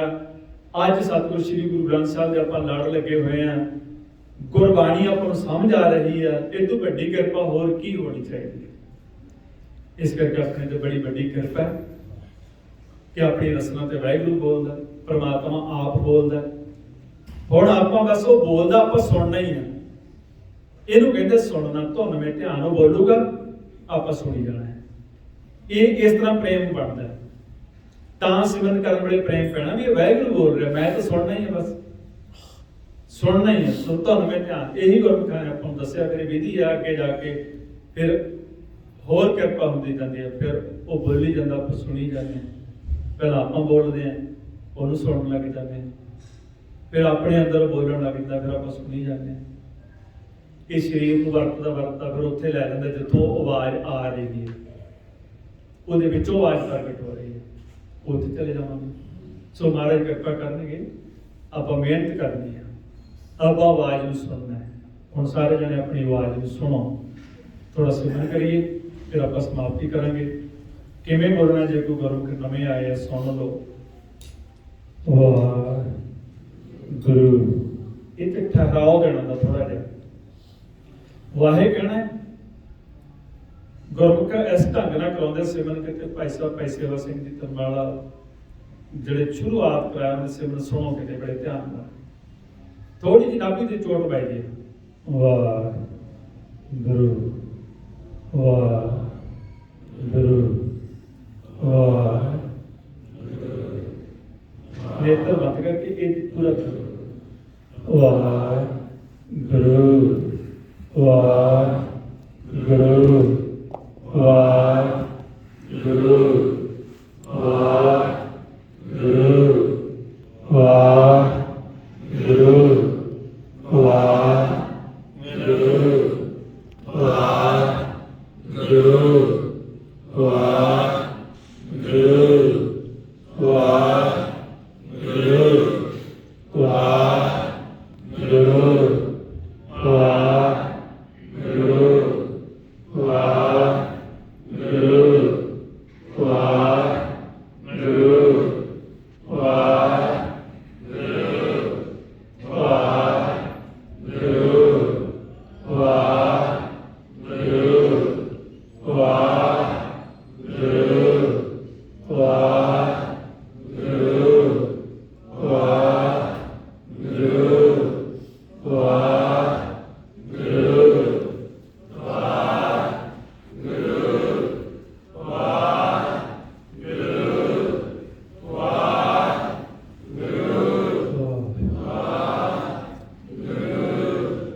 बस ये सब कुछ आज का सिमरन ये जो घर ना घर लूगा व्यक्ति नहीं करो आप पढ़ते ना जिनी नाम ते आया गए मशक्कत काल मशक्कत बस आही मशक्कत जिन्हें कर ली उनकी घर ना थाए पैनी पैनी जिनी नाम ते आया गए मशक्कत काल नानक ते मुख उजले केती छुट्टी नाल ਉਹਦੇ ਮੁਖ ਉਜਲੇ ਹੋ ਜਾਂਦੇ ਨੇ ਆਪਾਂ ਆਪਣਾ ਮੁਖ ਉਜਲਾ ਕਰਨਾ ਤਾਂ ਆਪਾਂ ਨੂੰ ਨਾਮ ਜਪਣਾ ਪੈਣਾ ਸਾਰੇ ਜਣੇ ਜਪਿਆ ਕਰੋ ਵੱਧ ਤੋਂ ਵੱਧ ਨਾਮ ਜਪਿਆ ਕਰੋ ਤੁਰਦੇ ਫਿਰਦੇ ਬੈਠੇ ਉੱਠਦੇ ਸਿਮਰਨ ਕਰਿਆ ਕਰੋ ਗੁਰਬਾਣੀ ਦੀ ਵਿਚਾਰ ਨੂੰ ਸੁਣਿਆ ਕਰੋ ਪੜ੍ਹਿਆ ਕਰੋ ਵਿਚਾਰਿਆ ਕਰੋ ਇਹਦੇ ਅਨੁਸਾਰ ਆਪਣਾ ਜੀਵਨ ਢਾਲਣਾ ਆਪਾਂ ਸੋ ਸਤਿਗੁਰੂ ਜ਼ਰੂਰ ਕਿਰਪਾ ਕਰਨਗੇ ਅਕਾਲ ਪੁਰਖ ਦੀ ਆਪਣੇ ਤੇ ਰਹਿਮਤ ਹੋਈ ਹੈ ਐਸੇ ਗੁਰਮੁਖਾਂ ਦਾ ਸੰਗਤ ਹੋਣ ਕਰਕੇ ਹੀ ਅੱਜ ਆਪਾਂ ਨੂੰ ਪਤਾ ਲੱਗਿਆ ਇਹ ਪ੍ਰਕਾਸ਼ ਦਿਹਾੜਾ ਜਿਹੜਾ ਆਪਾਂ ਮਨਾਇਆ ਇਹਦਾ ਮਤਲਬ ਕੀ ਹੈ ਇਹਦਾ ਮੰਨਣਾ ਹੈ ਨਾਉਣਾ ਨਹੀਂ ਮੰਨਣਾ ਹੈ ਅੱਜ ਦੇ ਦਿਨ